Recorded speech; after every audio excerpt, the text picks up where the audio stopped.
Toute première conférence spectacle sur le thème « Les hommes viennent de Mars et les femmes de Vénus ». Alors, pourquoi les hommes viennent de Mars et les femmes de Vénus? Pourquoi ce thème? Laissez-moi vous donner un exemple. Monsieur rentre du travail, le soir tout content, il vient, il salue ses enfants, il fait un bisou à sa femme, mais le visage de la femme est serré. Il lui demande « Ah, mais bébé, qu'est-ce qu'il y a ?» Elle lui répond « Il n'y a rien. » Aïe. Bon, d'accord. La soirée se passe bien, la soirée continue, sauf que madame a toujours le visage serré. Elle lui répond, mais il lui demande, mais qu'est-ce qu'il y a bébé? Depuis tout à l'heure, je vois que tu es bizarre. Elle lui dit, il n'y a rien. Bon, ok. Il veut laisser tomber. Il se dit, bon, ça va lui passer, elle est de mauvaise humeur, bon, elle a eu une mauvaise histoire au travail et tout. Donc, il veut laisser tomber. Entre-temps, messieurs, laissez-moi vous dire une chose. Ne laissez jamais tomber. Parce que quand une femme dit « il n'y a rien », c'est qu'il y a quelque chose. Toujours. Donc, il va la prendre d'ailleurs à ses dépens, parce que le lendemain, en rentrant du travail, il va encore oublier d'acheter le pain. Voilà. Donc, à ce moment-là, madame est fâchée. Il arrive à la maison, elle explose. Et c'est là qu'elle va se rappeler de toutes les erreurs qu'il a commises depuis sa naissance. Monsieur aussi, il n'est pas content, il ne comprend pas pourquoi elle s'énerve. Lui aussi va se rappeler de toutes les erreurs qu'elle a faites depuis l'indépendance de la Côte d'Ivoire. Et voilà, c'est comme ça que commencent les disputes, des petites gouttes, un peu, ce qui crée malheureusement l'éloignement du couple, voire même malheureusement la séparation. Alors comment éviter cela? C'est la raison pour laquelle nous sommes là ce soir. Car le centre SFA, ou encore se former autrement, s'est justement rendu compte qu'il y a un besoin d'apprentissage, de connaissances sur comment apprendre à mieux communiquer au sein du couple. Et pour cela, ce centre a fait appel à ce très grand conférencier que nous allons recevoir tout à l'heure, Paul Devendre, qui a fait le déplacement jusqu'à Abidjan pour nous donner les clés de la réussite d'un couple. Et cela s'applaudit.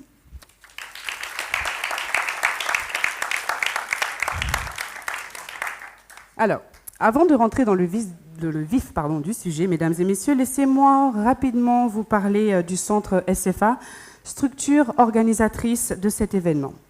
Alors, SFA, ou encore se former autrement, est un cabinet de formation spécialisé dans l'accompagnement des personnes et des entreprises et qui propose des solutions pédagogiques afin de développer le potentiel de chaque être humain.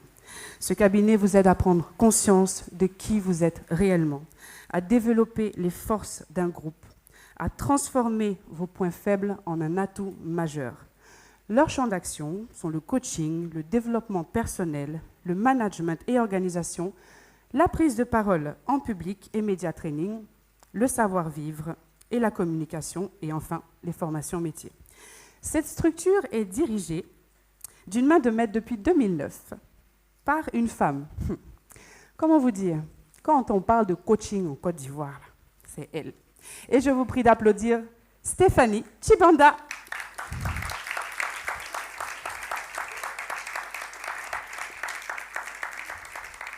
Alors, mesdames et messieurs, je ne serai plus vraiment très longue, mais avant de céder ma place, permettez-moi de parler un peu de cet homme pour qui nous sommes là ce soir, Paul Devendre. Il est né en 1961 et il est de nationalité belge. Il est titulaire d'un Bac+5 d'une école de commerce soutenue par un MBA en gestion de l'Université de Columbia aux États-Unis. La route qui l'a amené à monter sur scène pour parler de relations de couple est assez originale, mais je pense qu'il aura lui-même l'occasion de vous l'expliquer tout à l'heure. Et à ce jour, depuis plus de 10 ans, il a joué son spectacle plus de 2000 fois devant des millions de spectateurs. Et ça encore, cela s'applaudit. Alors, dans quelques instants, il sera là. Mais avant cela, nous allons remercier nos partenaires de cet événement, à savoir Orange, le ministère de la fonction publique, Élite Intérim, Shoah, Prestige Group et l'Atelier Floral. Et ça s'applaudit encore. Alors, sans plus tarder, je vais laisser ma place, messieurs et mesdames, et je vous prie d'accueillir avec un tonnerre d'applaudissements Paul Devendre. Merci beaucoup. Bonsoir, bonsoir. Alors, quand en France, on parle du quart d'heure aixois, quand on a un peu de retard avant de commencer une conférence ou un séminaire, on parle du quart d'heure messin, etc. Quand j'étais aux Antilles, j'ai appris la demi-heure antillaise. Et donc maintenant, j'apprends un nouveau truc, c'est génial. Il y a l'heure ivoirienne, en fait. C'est fabuleux. Désolé pour ce retard, je vois que les gens vont encore arriver, je crois. Mais c'est vrai que ceux qui sont arrivés à l'heure ne doivent pas non plus être trop pénalisés. Et donc, on va commencer un petit peu. Je suis vraiment ravi. C'est la première fois que je suis en Côte d'Ivoire. J'ai déjà été un petit peu partout dans toute la francophonie, mais ce n'était pas encore en Côte d'Ivoire. Merci Stéphanie de m'accueillir et d'avoir organisé ça. Alors, peut-être effectivement, pour commencer, je vais me présenter à vous en quelques minutes pour vous expliquer pourquoi je suis devant vous en train de parler des relations entre les hommes et les femmes, parce que mon parcours ne me prédisposait pas à faire ce genre d'activité. En fait, donc, effectivement, comme on a dit, je suis belge une fois, comme ça c'est fait. En Belgique, j'ai fait une école de commerce et d'ingénieur, et puis un billet aux États-Unis, et en sortant de là, j'ai eu la possibilité de créer une compagnie aérienne en Belgique. C'était en 88, il y avait le 1er janvier 93 à l'horizon, Maastricht et le grand marché unique européen. Et dans cette mouvance-là, donc, il y avait la libéralisation des droits de trafic aérien. Et donc, on avait créé une petite compagnie aérienne au départ de Liège, et c'était fabuleux d'acheter les avions, d'engager les pilotes, enfin, de faire tout ce qu'il faut pour qu'une petite compagnie aérienne fonctionne.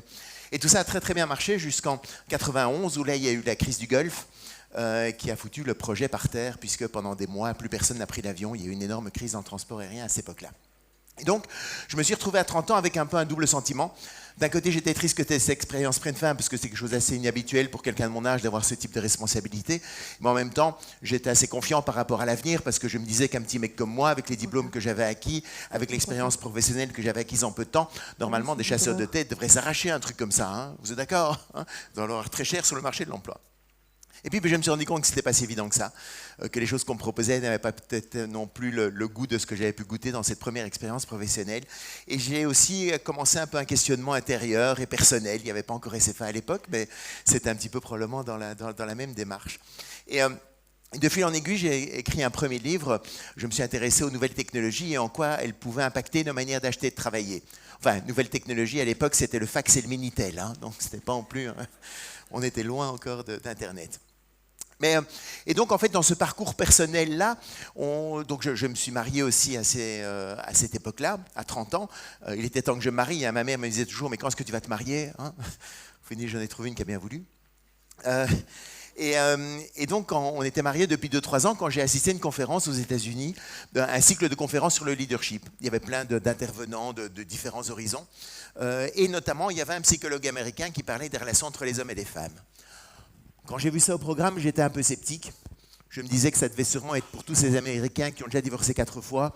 Ça ne doit pas correspondre à notre culture. Et puis de toute façon, moi je m'entendais très bien à l'époque avec Corinne, donc il n'y avait pas tellement de problèmes. Donc en 3 ans, on n'a pas eu le temps d'avoir trop de problèmes non plus, hein, donc c'est assez normal. Mais bon, comme c'était au programme, j'ai quand même été écouter ce qu'il avait à dire, ce gars-là. Et donc ce gars-là, c'était John Gray, qui venait de sortir son fameux best-seller « Les hommes viennent de Mars et les femmes de Vénus ». Il y en a qui ont lu ce livre, ou vous l'avez entendu parler, j'imagine, mais il y en a quelques-uns qui l'ont vu. Ils l'ont lu. Mais donc le bouquin n'était pas encore traduit en français à l'époque, ça venait de sortir aux États-Unis. Et vraiment, quand j'ai entendu John Gray là-bas, j'ai adoré ce que j'ai entendu. Parce que même s'il n'y avait pas de problème particulier, il y avait quand même des petits trucs qui m'énervaient chez Corinne. Comme le fait qu'elle téléphone à sa mère pendant une demi-heure pour expliquer que ce qu'on a mangé à midi était un petit peu froid. Vous voyez, ce genre d'information tout à fait essentielle. Tu vois, hein? Tu vois bien? Oui. Et chaque fois qu'il faisait ça, ça m'énervait parce qu'un être normalement constitué comme moi, n'ayant pas besoin de faire ça, c'était évidemment elle qui avait un problème. Et donc j'arrivais avec des petites remarques du genre, tu sais, le téléphone ça coûte cher, hein? On payait à la minute avant, hein. Il n'y avait pas encore de forfait, ni de Wi-Fi, ni de WhatsApp, hein. On payait à la minute. Alors, ce n'était pas tellement le coût du téléphone qui me dérangeait, évidemment, mais c'était surtout le fait de ne pas savoir pourquoi elle faisait ça. Et vraiment, quand j'ai entendu John Gray ce soir-là, j'ai compris pourquoi Corinne faisait ce qu'elle faisait. Je me suis rendu compte qu'elle n'était pas la seule à le faire. Ça m'a rassuré, ça aussi, hein. Et donc, en fait, j'ai adoré tout ça. J'ai acheté tous les livres et les cassettes à la sortie. J'ai commencé à potasser tout ça. Et puis, j'ai vraiment eu envie de recontacter John Gray pour diffuser ses idées en français. Et donc j'ai organisé une conférence où j'ai amené des amis et j'ai envoyé la cassette de ça à John Green en lui disant voilà, j'ai envie de diffuser ces idées en français. Puis je suis retourné aux États-Unis, je me suis formé auprès de lui et puis donc j'ai créé des ateliers de communication sur ce thème. Et comme les gens trouvaient ça assez marrant, la manière dont j'abordais les choses, vous voyez, je ne suis pas psy au départ et tout ça, mais je partageais des choses qui m'avaient interpellé et que j'avais juste envie de partager autour de moi. Et les gens disaient, ah, c'est marrant, il faudrait que tu fasses du théâtre, mais j'étais jamais monté sur scène, je ne savais pas du tout comment ça marchait. Mais l'idée a un peu titillé. Et donc j'ai commencé dans un petit café-théâtre à Marseille, parce qu'on habite Aix-en-Provence, un petit café-théâtre à Marseille que j'ai loué 4 soirs pour tester ces idées. Et puis l'idée a bien marché, puisque c'est ce spectacle, j'aurais joué maintenant plus de 2000 fois à l'Olympia, partout dans tous les zéniths en France, etc. Et donc c'était une aventure qui est assez incroyable. Alors peut-être la question en démarrant ce soir, c'est de se dire, mais en fait, pourquoi est-ce que j'ai fait toutes ces démarches-là? Parce que je vous dis, je ne suis pas psy, ce n'était pas mon intérêt au départ. Pourquoi est-ce que j'étais tellement attiré par ce thème? Et pourquoi j'ai tant de plaisir à en parler maintenant depuis 20-25 ans? La réponse est assez simple, il faut que je vous dise que mon père était un peu un pionnier dans son domaine, un précurseur. Il a fait quelque chose avant tout le monde. Et ce qu'il a fait, c'est qu'il a quitté ma mère pour partir avec sa secrétaire quand ma mère était enceinte de moi. Bon, ce n'est pas le thème du jour, messieurs, hein, ou mesdames, rassurez-vous. Hein. Mais alors maintenant, c'est assez classique, mais avant, c'était, il y a 60 ans, ça ne se faisait pas encore trop. Mais ce qui est un petit peu plus unique dans mon histoire, c'est que jusqu'à l'âge de 13 ans, je ne l'ai pas su. En fait, ma mère m'avait juste dit, papa travaille trop loin, il ne peut pas rentrer tous les soirs à la maison. Et donc mon père venait le samedi après-midi, passer quelques heures et puis il repartait travailler. Il travaillait beaucoup, mon père, en fait. Beaucoup. Et donc j'ai pas passé beaucoup de temps avec mon père et j'ai 3 grandes sœurs. J'ai une sœur qui a 11 ans de plus que moi, une sœur qui a 8 ans de plus que moi, une petite grande sœur qui a 2 ans de plus que moi. Mes 2 sœurs étaient évidemment au courant de la vérité parce qu'elles, c'était difficile de dire, papa travaille trop loin. Mais ce qui est assez incroyable, c'est qu'on n'en a jamais parlé entre nous durant toute notre enfance. Et le thème m'a beaucoup attiré. Je vous dis, pourquoi je vous dis ça? Parce que j'ai été élevé dans un environnement très féminin, avec ma mère et 3 grandes sœurs. Il n'y avait pas de figure paternelle dans le quotidien. Et quand j'ai compris, quand j'ai entendu John Gray parler de ces fonctionnements masculins et féminins différents, ça m'a beaucoup interpellé parce que je me suis dit, ok, ben, j'étais juste un mec. Oui, quand mes sœurs ou ma mère me disaient des trucs en me disant, tiens, pourquoi est-ce que tu fais ça comme ça, tu devrais faire ça autrement, etc. Je dis, mais non, j'ai juste envie de le faire comme ça, pourquoi tu m'emmerdes? Et je ne savais pas pourquoi je le faisais différemment, mais en fait, je me suis juste rendu compte qu'il y avait d'un côté, il y avait ces fonctionnements masculins et féminins, et donc c'est ça qui m'a beaucoup parlé. Alors, on va aborder un peu tous ces thèmes ce soir, mais l'idée, évidemment, en introduction, ce que je veux partager avec vous, c'est que l'idée n'est absolument pas de mettre des gens dans des cases en disant il y a les hommes d'un côté, les femmes de l'autre, où on serait tous identiques et pareils. Évidemment, on est chacun unique, on a chacun, c'est juste un filtre parmi d'autres. On a chacun en soi un côté masculin et un côté féminin. D'accord? Et l'idée n'est absolument pas en fait de se dire que ce que je vais vous décrire, c'est l'homme typique ou la femme typique. Non, ce sont des fonctionnements différents. C'est vraiment un langage, le langage qu'on dit masculin, le langage qu'on dit féminin, pour simplement essayer de devenir bilingue. Vous voyez, il y a un courant de pensée qui est de dire qu'en fait, il faudrait que tous qu'on passe la même langue. Moi, je suis plutôt pour le bilinguisme, où on est chacun respecté dans ce qu'on est et on respecte totalement l'autre. Et je pense que c'est une démarche qui est plus constructive qu'une démarche qui irait à nier nos différences, parler de stéréotypes, des choses comme ça. Effectivement, il ne faut pas enfermer les gens dans ces stéréotypes, mais je pense qu'être respecté dans ce qu'on est plutôt une richesse, plutôt que de devoir sortir des différences pour être une sorte d'espéranto, vous voyez, où personne ne serait totalement lui-même. Hein? Donc, l'idée n'est absolument pas de décrire qui on est, puisqu'on est chacun unique, mais c'est surtout peut-être de comprendre un fonctionnement qui n'est pas toujours le sien. Et c'est là où ça peut être important aujourd'hui, vous voyez, c'est de comprendre pourquoi lui ou elle a fait ça et ça et ça, parce que l'erreur très souvent qu'on va faire dans une relation, c'est de croire que l'autre devrait réagir comme on aurait réagi dans les mêmes circonstances. Et quand c'est rarement le cas, on arrive souvent à la conclusion en disant, voilà la preuve qu'il s'en fout, qu'elle ne m'aime pas, parce que s'il m'aimait, si elle m'aimait, s'il était intelligent, si elle était compétente, il ou elle aurait réagi comme moi j'aurais réagi dans les mêmes circonstances. Un petit exemple. Vous êtes rencontrés le 22 juin. 10 ans plus tard, le 22 juin matin, la femme se réveille et elle se souvient de tous les détails. C'est à 9h22, elle portait une jolie robe à fleurs, assise sur un banc public, sur la grande place, en dessous d'un platane. Elle se dit, oh, quand il va se réveiller, il va me dire... Ma chérie, tu te souviens, il y a 10 ans, 9h22, le banc public, ta robe à fleurs. Hein? Et lui, qu'est-ce qu'il fait? Il se lève, il se rase, il part travailler, comme d'habitude. Et là, elle se dit, ah, je suis sûre qu'il ne m'a rien dit ce matin. Votre avis? Parce que ce soir, il va faire une petite surprise. Aïe. On va fêter l'événement d'une manière ou d'une autre, il va se passer quelque chose. Le soir arrive, il rentre, il dîne, il se couche, comme d'habitude. Et là, elle se dit, mais voilà bien la preuve qu'il ne m'aime plus. Parce que s'il m'aimait, il se serait souvenu qu'aujourd'hui, il y a 10 ans qu'on s'est rencontrés pour la première fois. Alors ça, c'est vrai dans la logique féminine. Ce n'est pas spécialement vrai dans la logique masculine. Alors, je vais vous expliquer, messieurs, pourquoi c'est important de vous souvenir du 22 juin. Hein? Enfin, pas du 22 juin, c'est juste un exemple, hein, les gars. Hein? Marquez pas 22 juin dans l'agenda. Hein? Okay. Mais ce que je veux dire par là, mesdames, c'est que si un homme ne s'en souvient pas, ce n'est pas spécialement parce qu'il n'y a plus d'amour. En fait, simplement, c'est parce qu'on fonctionne différemment.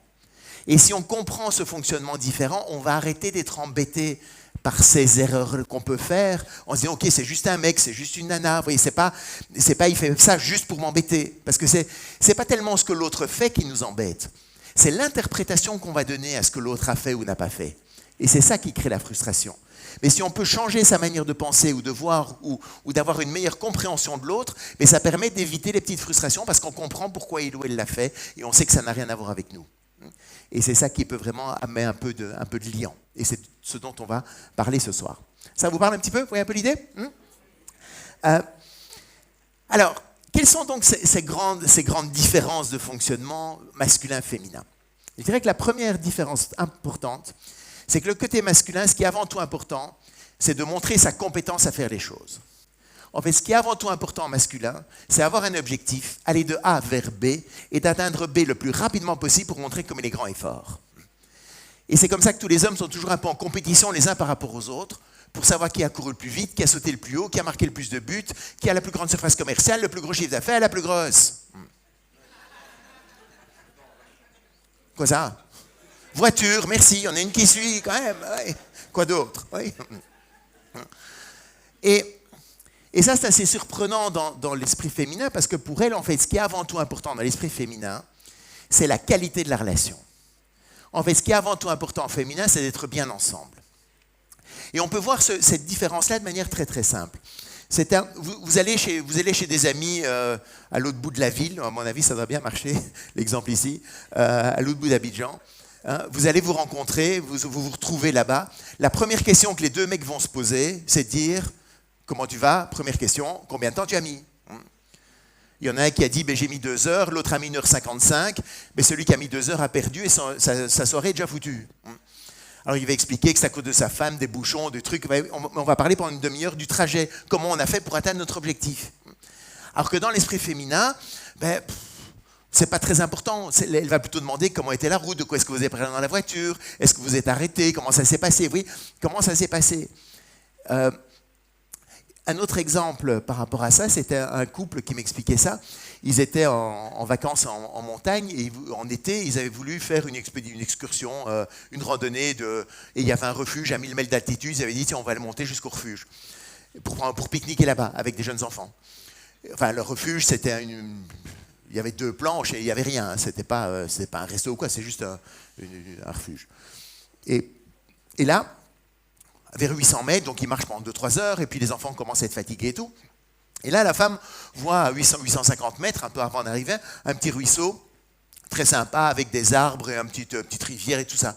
Et là, la femme propose à son mari, dit, tiens, si on s'arrêtait là, et pour déjeuner. Et son mari lui a répondu, non, on a dit qu'on est allé à 1000 mètres, on va jusqu'à 1000 mètres. Vous voyez, pour lui, ne pas atteindre l'objectif, c'est louper sa journée. Alors que pour elle, aller à 800 mètres ou à 1000 mètres, qu'on s'en fout. C'est pas ça l'important. L'important, c'est d'être bien ensemble, de passer un bon moment. La randonnée, c'est juste le prétexte. Vous voyez un peu les différences? Autre exemple, une femme peut demander à son partenaire, tiens, si on allait faire un tour? La réponse du mec, oui, où ça? Et elle, oh, je sais pas, où tu veux. Comprends pas le gars. Quoi, tu veux aller quelque part et tu sais pas où tu veux aller? C'est quoi le délire? Oui, dans l'esprit masculin, il n'y a pas de raison de partir si on ne sait pas où on va. Alors que dans l'esprit féminin, on s'en fout d'où on va. Ce qui est important, c'est de passer du temps à y aller. Pas la même chose. Et en fait, vous voyez, si la vie est un voyage, on pourrait dire que le masculin se préoccupe de la destination et des moyens à mettre en œuvre pour y arriver dans les plus brefs délais, alors que le féminin s'intéresse au bien-être de tous pendant le trajet. Alors, on voit bien que le masculin seul ne sert à rien. Quel est l'intérêt de traverser les océans les plus vastes si tout le monde quitte le navire en cours de route et qu'à l'arrivée, il n'y a plus personne pour célébrer la victoire? Ça n'a aucun sens. Mais le féminin seul n'est pas la solution non plus. Parce qu'être ensemble, c'est bien, mais pour faire quoi et pour aller où? Et c'est là où on voit à quel point aujourd'hui, c'est une bonne combinaison du masculin et du féminin qui sont importants. Il ne faut pas partir. On était dans une société qui était très masculine, peut-être trop, sûrement trop. Il ne faut pas basculer dans l'excès inverse en disant maintenant toutes les valeurs masculines sont nulles à chier, il faut les foutre à la poubelle, et maintenant il n'y a que le féminin qui fonctionne. Non, c'est dans l'équilibre des deux qu'on peut trouver notre épanouissement et un bon fonctionnement. Ça vous parle un petit peu, vous voyez pas? Deuxième différence de fonctionnement entre ces côtés masculin et féminin, c'est que le masculin est plutôt séquentiel, alors que le féminin est plutôt multitâche. En fait, vous le connaissez peut-être, mais si on compare nos cerveaux à un disque dur d'ordinateur, on pourrait dire que le masculin n'ouvre qu'un seul dossier à la fois, alors que le féminin a 10 dossiers ouverts en permanence. Et ça, on peut le noter très très facilement. Il suffit d'observer un homme qui fait la cuisine. Il aura tendance à rester debout devant l'eau des pâtes en attendant qu'elle bout.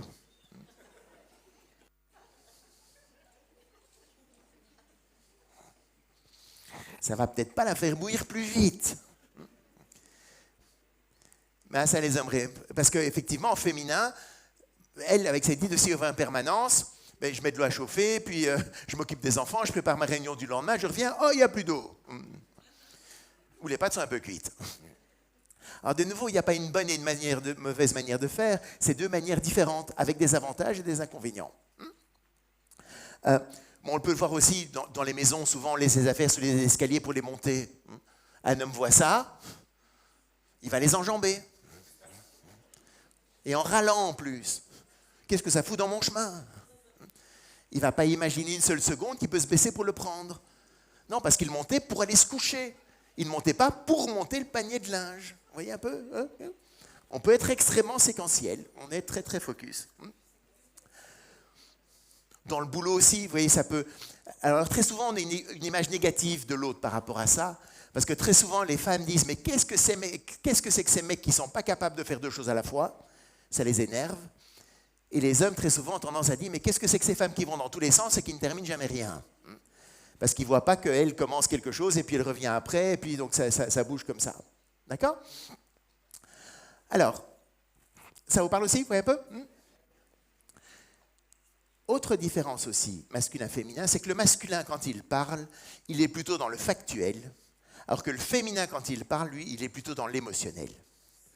En fait, le masculin parle pour échanger des faits, alors que le féminin parle pour échanger un ressenti. On peut le voir aussi très facilement. Vous voyez, une femme peut dire « Oh là là, j'en peux plus, j'ai 1000 choses à faire. » Et à son partenaire à côté « Mais non, ma chérie, tu n'en as pas 1000, tu en as 13. Regarde la liste. Pourquoi tu dis 1000 quand c'est 13? Pourquoi tu exagères? C'est pas vrai ce que tu dis. » Vous voyez, on est toujours un peu là-dedans. Alors de nouveau, c'est pas que c'est pas vrai, c'est quand elle dit « J'ai 1000 choses à faire », elle dit « C'est comme si j'avais 1000 choses à faire. Tu te rends compte de ce que je ressens? » Oui, elle a vraiment besoin d'être comprise dans le ressenti. Elle ne partage pas un fait. Un autre truc aussi par rapport à ça, très classique, une femme se lève le matin, elle va vers son armoire, elle ouvre son armoire et elle dit « J'ai rien à mettre ». Souvent, quand un homme entend ça, il dit « Mais pourquoi elle me ment ?» Parce que pour lui, j'ai rien à mettre, le fait, ça veut dire « Il n'y a pas de vêtements dans mon armoire ». Or, des vêtements, il y en a. Et pas que dans l'armoire en plus. Il y en a à la cave, au grenier, en haut, en bas, à gauche et à droite. Et là, très souvent, l'homme dit « Mais c'est pas vrai ce que tu dis, regarde, ton armoire est pleine. » Oui, mais si je te dis que j'ai rien à mettre, c'est que j'ai rien à mettre. Mais bon, vous voyez, on part travailler, c'est pas grave, on s'en fout. C'est quand même des petites frustrations qui restent. Et donc, en fait, ce qu'il faut comprendre, messieurs, c'est que quand une femme dit « j'ai rien à mettre », elle ne dit pas « il n'y a pas de vêtements dans mon armoire ». En fait, ce qu'il faut que vous sachiez, c'est qu'une femme s'habille toujours en fonction de l'humeur dans laquelle elle est, des gens qu'elle va rencontrer, du temps qu'il fait, enfin de plein de critères. Et donc quand elle dit j'ai rien à mettre, ce qu'elle dit en fait vraiment c'est j'ai rien qui corresponde à l'humeur dans laquelle je suis ce matin. Et elle a beaucoup d'humeur. Facile, hein, c'est juste pour rire un peu. Et c'est comme ça qu'on peut comprendre aussi qu'une femme peut prendre plus que nécessaire quand on part en week-end, en vacances. Moi, je pars 2 jours, je prends 2 chemises. Classique, basique. Ça ne marche pas dans l'esprit féminin. Parce que je ne sais pas le temps qu'il va faire, les gens qu'on va rencontrer, les circonstances, le restaurant dans lequel on va aller manger, si le restaurant dans lequel on va aller manger va être plus ou moins chic. Oui, c'est pas qu'elle va tout mettre, mais il faut qu'elle puisse avoir le choix au moment où elle devra prendre une décision. Donc, messieurs, quand on part en vacances, on prend une grande valise. D'accord ? Ça vous fera un peu d'exercice. Autre différence de fonctionnement masculin-féminin aussi, c'est que le masculin, quand il a un problème, lui, la dernière chose qu'il veut faire, c'est d'en parler. Pourquoi ? Parce qu'en masculin, parler d'un problème, c'est montrer son incompétence à le résoudre.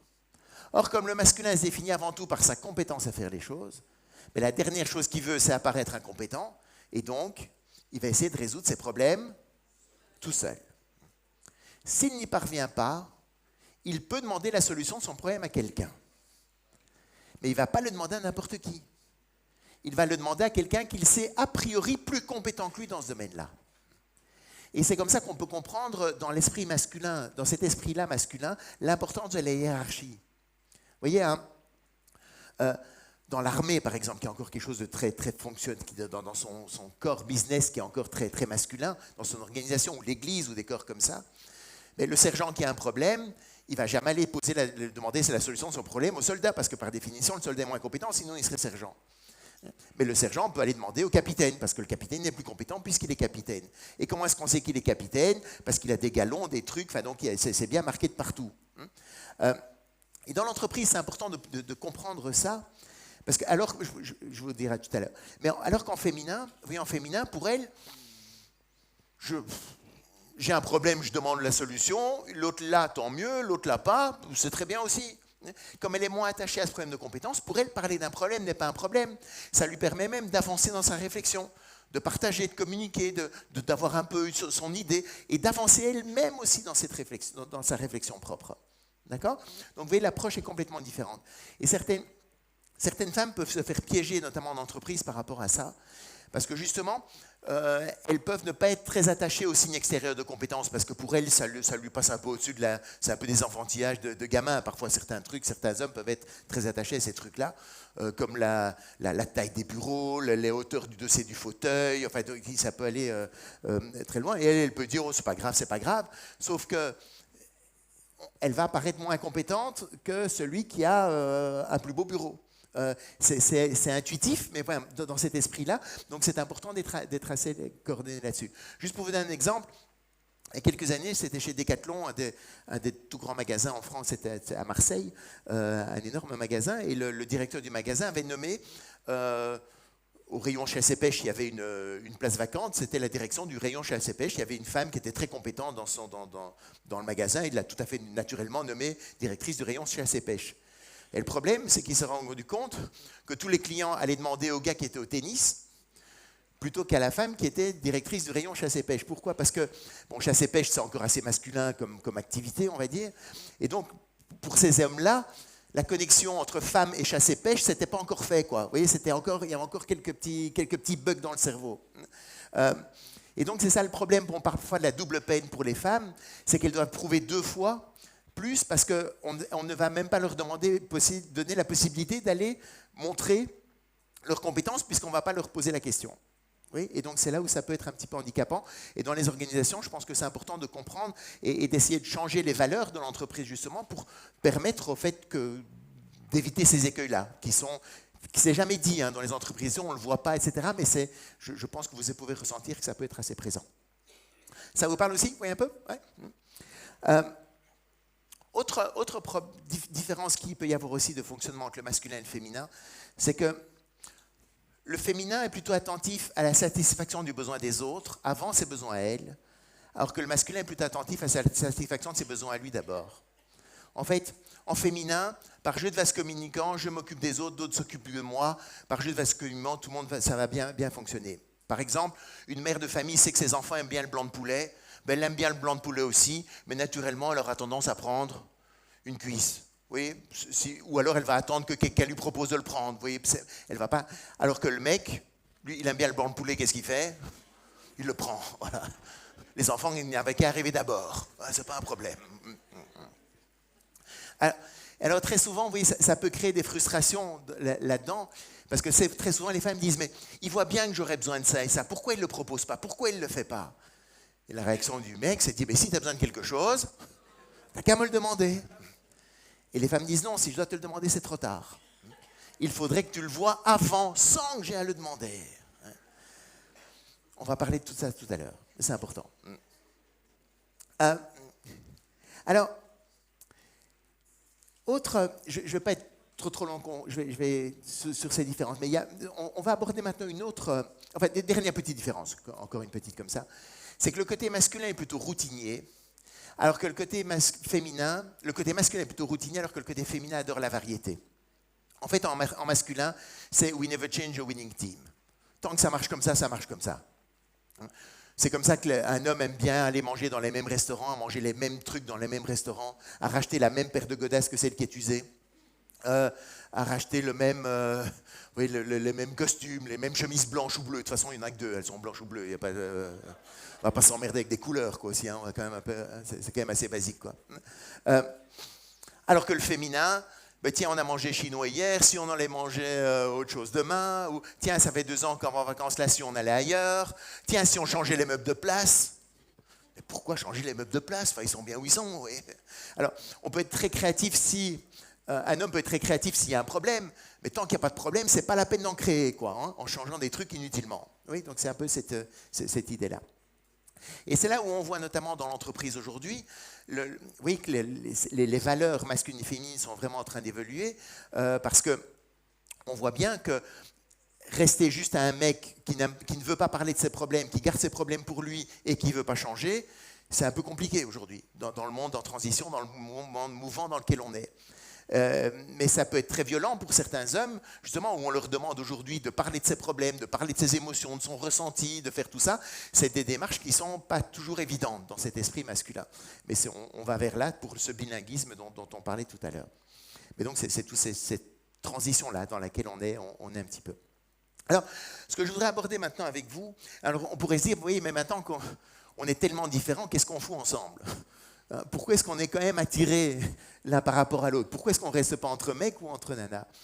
Mais justement, en fait, ces différences, pour moi, ce sont comme les pôles d'un aimant. Et c'est les polarités différentes qui nous attirent l'un à l'autre et qui nous permettent de grandir et de devenir bilingues. Donc, vous voyez, ces différences-là ne sont pas faites pour nous séparer, elles sont faites là pour nous rapprocher. Mais pour ça, il faut qu'elles soient bien comprises. Parce que sinon, ça devient effectivement des différences qui nous séparent. Et donc, pour rester dans cette logique-là, je voudrais aborder maintenant le point vraiment central de ce fonctionnement masculin-féminin. C'est en fait de vous aider à prendre conscience qu'on ne se sent pas aimé pour les mêmes raisons. Et aimé au sens large. On va parler du couple, mais on peut l'étendre aussi à d'autres, dans l'entreprise aussi, ou avec les enfants aussi. Et l'idée pour ça, vous voyez, avant, quand je partais en déplacement professionnel, moi, la manière dont je fonctionnais, c'est que je prenais mon billet d'avion, je disais au revoir à Corinne, salut, à dans 2 jours, je suis sûr que tout va bien se passer. Et chaque fois que moi je partais, en fait, Corinne me posait plein de petites questions sur mon voyage. À quelle heure est ton avion? À quelle heure est-ce que tu dois arriver à l'aéroport? Est-ce que tu as assez de temps pour ta correspondance? Et patati et patata.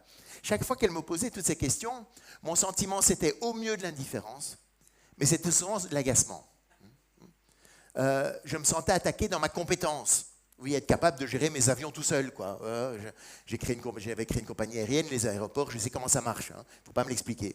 Donc oui, c'était pas très grave, mais oui, je ne ressentais pas d'amour, en tout cas, là-dedans. Et je vous dis, moi, la manière dont je partais, comment je faisais, dans 2 jours, je suis sûr que tout va bien se passer. Et plus tard, Corinne m'a dit aussi, tu sais, quand tu partais comme ça, moi aussi, mon sentiment, c'était au mieux de l'indifférence, mais c'était aussi de l'agacement.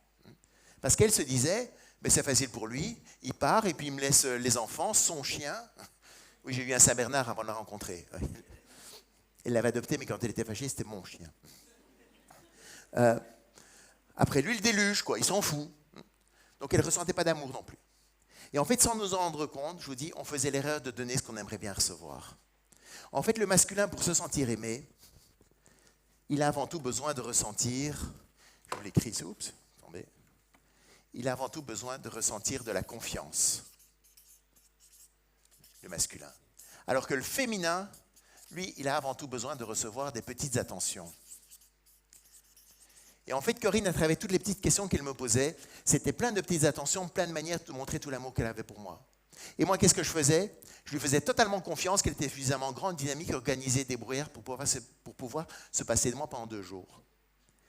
Et le problème de ça, c'est que Corinne, je pouvais lui donner des couches et des couches d'attention. Corinne pouvait me donner des couches et des couches d'attention, je m'en fous.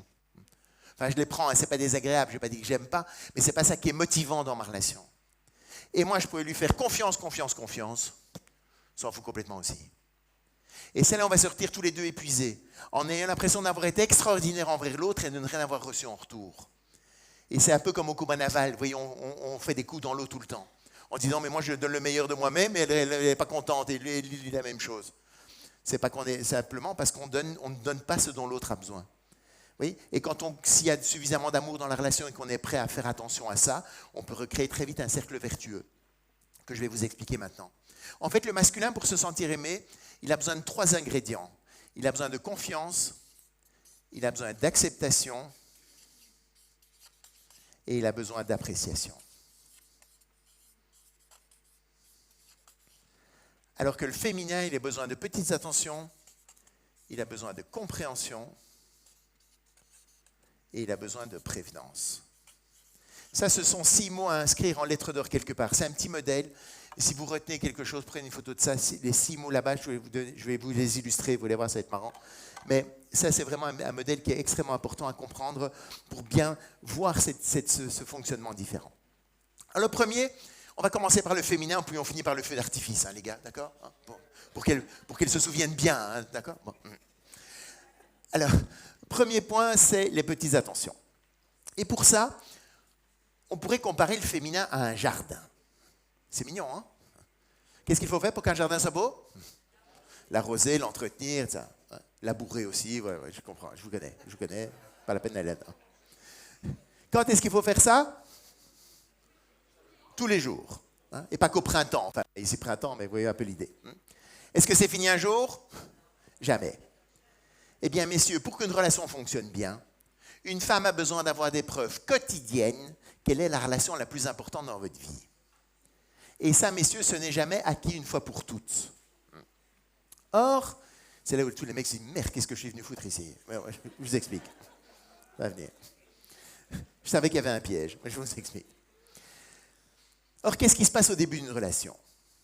Au début de la relation, l'homme, c'est le prince charmant, grand, beau et fort. Il veut montrer à sa princesse comme il est amoureux d'elle. Il multiplie naturellement toutes les petites attentions.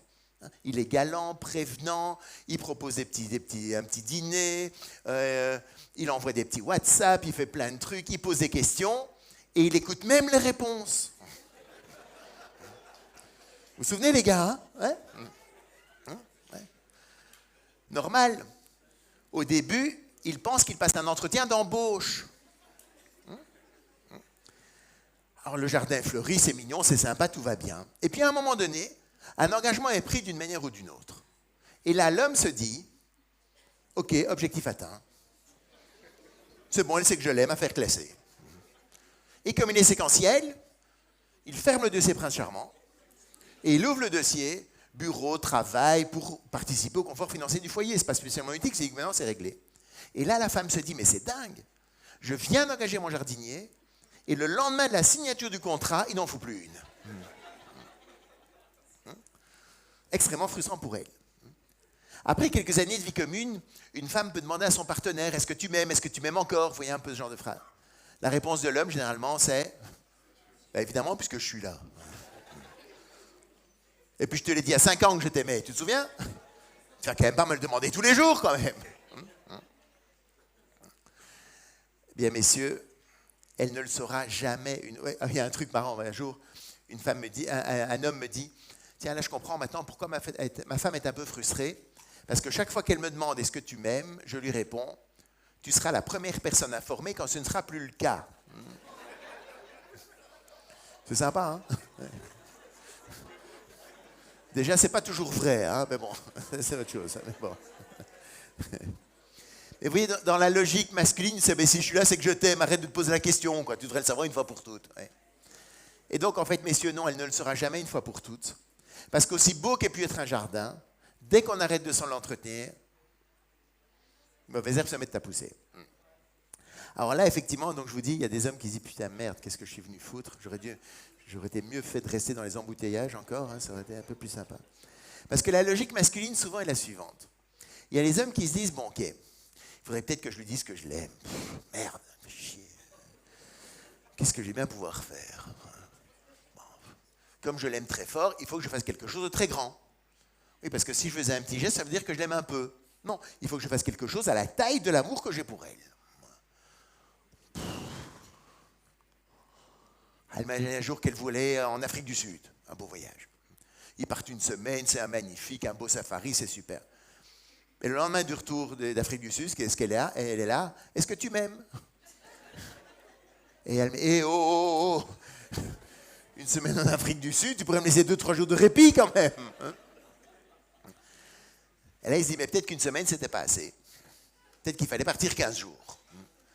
Il travaille 2 fois plus fort l'année suivante. L'année suivante, il repart 2 semaines encore plus beau. Mais même le lendemain du retour des 2 semaines, la femme, elle est, est-ce que tu m'aimes?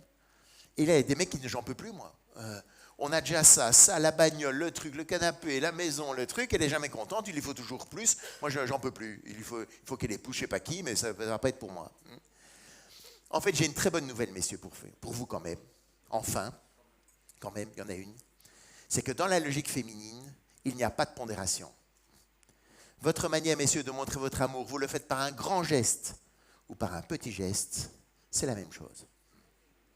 Bonne nouvelle quand même, les gars. Hein? Vous êtes contents quand même, hein? C'est important à savoir. Oui, non, je te rassure. C'est pas pour ça qu'il faut jamais être grande, hein? Mais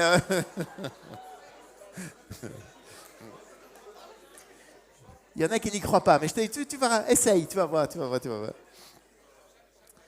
Et oui, c'est là notamment où j'ai commencé à comprendre l'intérêt d'un bouquet de fleurs. Moi, par exemple, avant, je me disais, à quoi ça sert d'aller offrir un bouquet de fleurs? Quand de toute façon, dans une semaine, il se fera faner, autant foutre, je ne sais pas combien ça coûte un bouquet ici en CFA, combien ça peut être? Quoi? 20 000? Ouais, 20 000 CFA, 20 000 francs, à la poubelle. En fait, messieurs, l'intérêt du bouquet de fleurs, ce qu'il faut comprendre, c'est que l'intérêt du bouquet de fleurs, justement, c'est qu'il fane. Ce qui veut dire que rien n'est jamais acquis une fois pour toutes, que c'est toujours à renouveler. Et c'est comme ça que dans l'esprit féminin, recevoir des fleurs coupées ou recevoir des fleurs en pot, ça n'a rien à voir. Les fleurs en pot, c'est, tiens, le problème est réglé pour 6 mois. Et je ne vous raconte pas les fleurs en plastique. Rigolez pas les gars, il y en a qui ont déjà essayé. Alors, l'idée de ça, évidemment, c'est que... Alors, les petites attentions, c'est évidemment pas que des cadeaux tout le temps. Hein. Ça peut être plein de petits trucs du quotidien. Par exemple, si vous rentrez chez vous le soir, messieurs, et qu'elle est déjà là, mais allez lui dire bonjour ou bonsoir avant de faire quoi que ce soit d'autre. Bien souvent, il y a beaucoup d'hommes, tiens, voilà, ils déposent leurs trucs, leurs affaires, ils vont se changer, prennent une douche, quoi, puis ils gardent le meilleur pour la fin, et puis ils vont dire bonjour à leur partenaire. Elle ne le perçoit pas du tout comme ça. Elle se dit, je passe après son courrier et tous ces trucs. Comment est-ce qu'elle va savoir qu'elle est plus importante que les autres? Mais c'est parce que vous allez d'abord vers elle. Un jour, il y a un homme, une femme qui me dit, moi c'est vrai qu'il y a un truc qui m'énerve, c'est que chaque soir quand mon mari rentre, il dit d'abord bonjour au chien. Et à son mari qui est à côté, il lui répond, ben oui, il court plus vite que toi.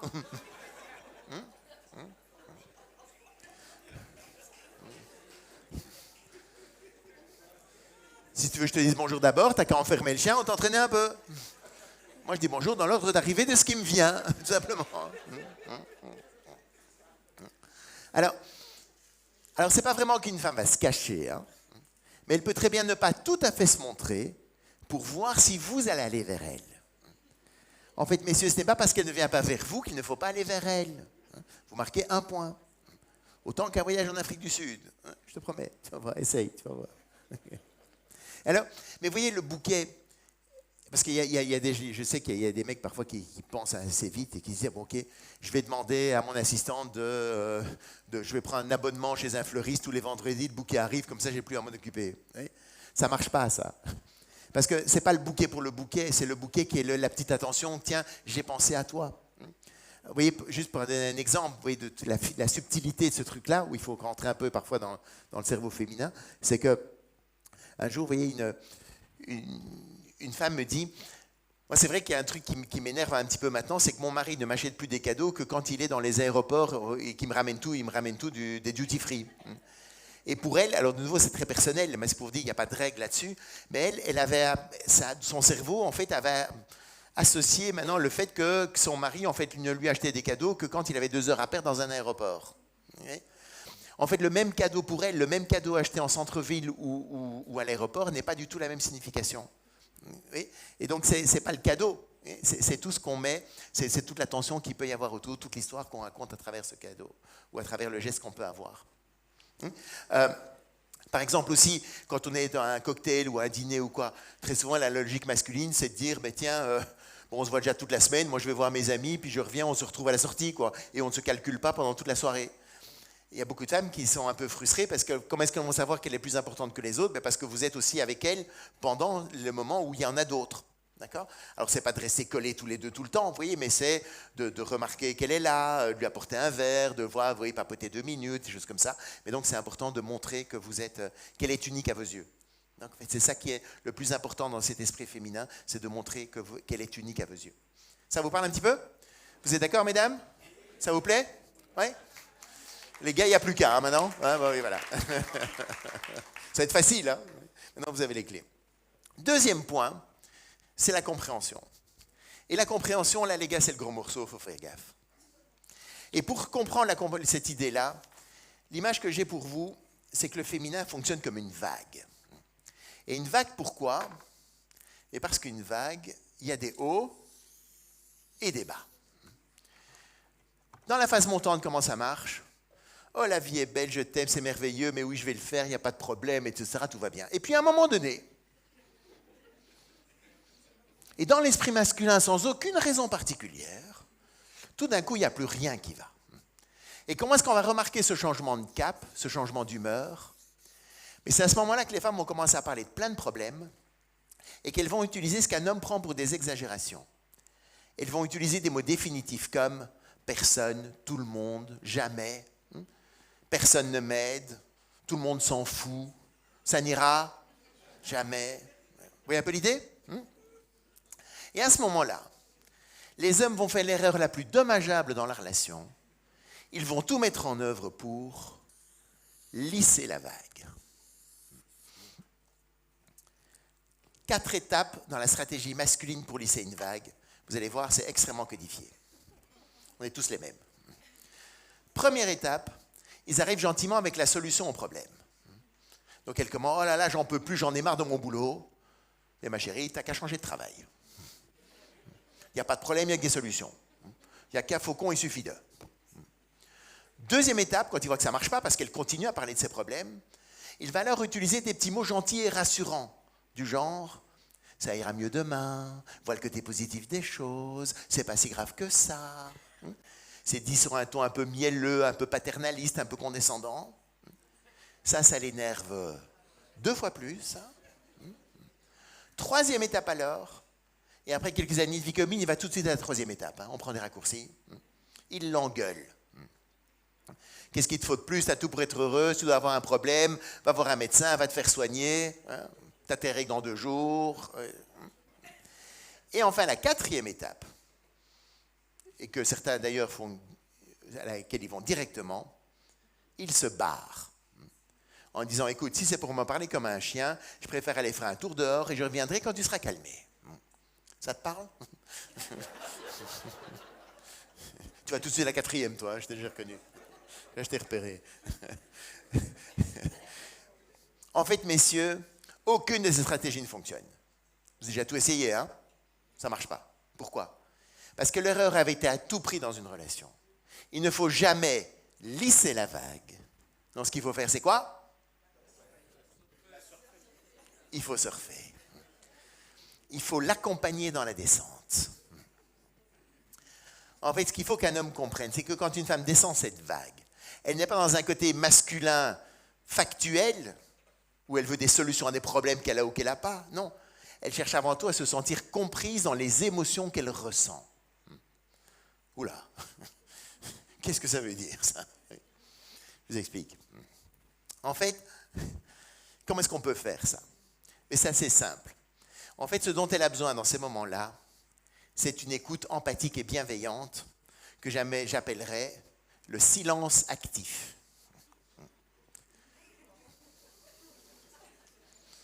Attention, les deux mots sont importants. Un, le silence. On peut juste dire « je comprends, oh, ça doit être dur pour toi », oui, un truc comme ça, hein, mais rien d'autre. De toute façon, vous le savez bien, parce qu'il y a déjà des hommes qui ont déjà essayé, donc rien d'autre, d'accord? Mais la deuxième chose, c'est effectivement, il y a un deuxième mot important, c'est le silence actif. Parce qu'effectivement, il y a des hommes qui ont bien compris qu'il valait mieux se taire, parce que de toute façon, tout ce qu'on va dire dans ces moments-là, ça va nous retomber dans la gueule. Donc, ils ne disent rien. Mais le problème, c'est qu'il ne faut pas 30 secondes pour qu'ils tombent sur la télécommande de la télé, leur téléphone, leur portable, ils commencent à zapper, etc. Et là, au bout de 2 minutes, la femme va dire « mais tu ne m'écoutes pas ». Et le mec qui a une certaine expérience va dire « mais oui, ma chérie, je t'écoute ». Et il répète la dernière phrase, hein, pour montrer qu'il écoute. Busted, hein, les gars. Ça ne marche pas. Parce que, de nouveau, c'est une écoute, je vous parle d'un silence actif. Parce qu'effectivement, elle dit, ok, peut-être que tu entends mes mots, mais ce que je veux, moi, pour pouvoir descendre ma vague, j'ai besoin de me sentir comprise, j'ai besoin que tu m'écoutes vraiment. D'accord? Et pas juste écouter mes mots, je m'en fous, ça. J'ai besoin vraiment de toute ta présence pour pouvoir descendre cette vague. Alors, pourquoi est-ce que c'est tellement difficile à faire pour un homme, ça, cette vague-là? Mais le premier truc, c'est que, pour lui, quand il parle d'un problème, c'est qu'il a besoin d'une solution. Et de nouveau, quand il pense qu'on est les mêmes, il se dit, ok, elle a un problème, elle a essayé de trouver toute seule la solution, elle n'y est pas parvenue, elle demande à quelqu'un de plus compétent qu'elle la solution. Moi? Ouais, bien joué, elle est assez lucide, ok? Et donc, il est tout fier, il amène sa solution, parce que lui, c'est c'est comme ça qu'il fonctionnerait, vous voyez? Et il ne comprend pas pourquoi il se prend le truc dans la gueule derrière. Pour lui, c'est logique. Et donc, il se dit, elle est folle, parce que normalement, elle devrait être contente avec toutes les solutions. On me paye toute la journée pour trouver plein de solutions au bureau, je lui amène toute cette expertise totalement gratuitement, et elle n'est même pas encore contente. Vous voyez, donc ça le frustre. Mais la deuxième chose pour laquelle c'est important aussi, c'est que ce qui est important de comprendre, c'est que dans l'esprit masculin, l'homme, c'est le prince charmant. Je vous ai dit, lui, ce qui le rend heureux, c'est quand il voit sa princesse heureuse. Et il imagine à un moment donné, lui, dans son esprit, dans son fantasme masculin, c'est qu'un jour, sa princesse, elle va être heureuse une fois pour toutes. Comme ça. Avec tout ce qu'il fait, il n'y a pas de raison qu'il y ait des hauts et des bas. Hein? C'est le prince charmant génial, idéal.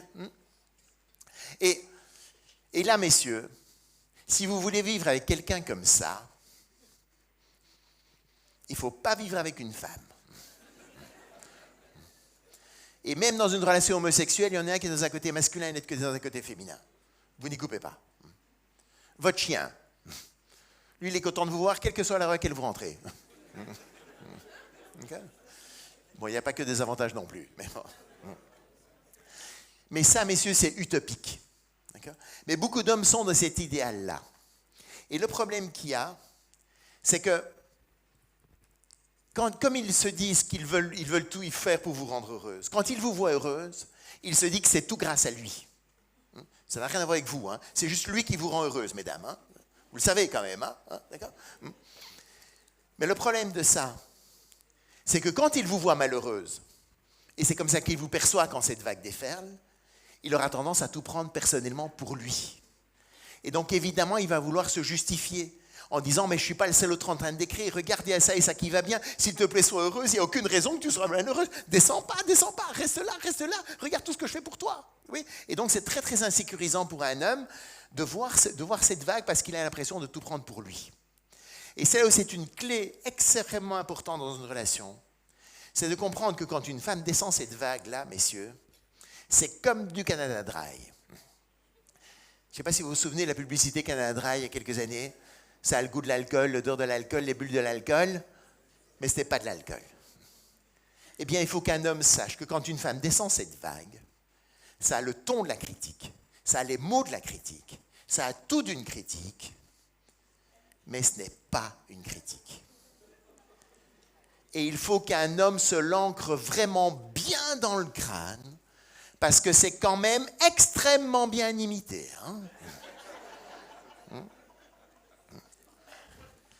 Parce que quand elle nous dit « à part moi, il n'y a personne qui fait quoi que ce soit dans cette maison », on pourrait peut-être se sentir un peu visé si on était parano.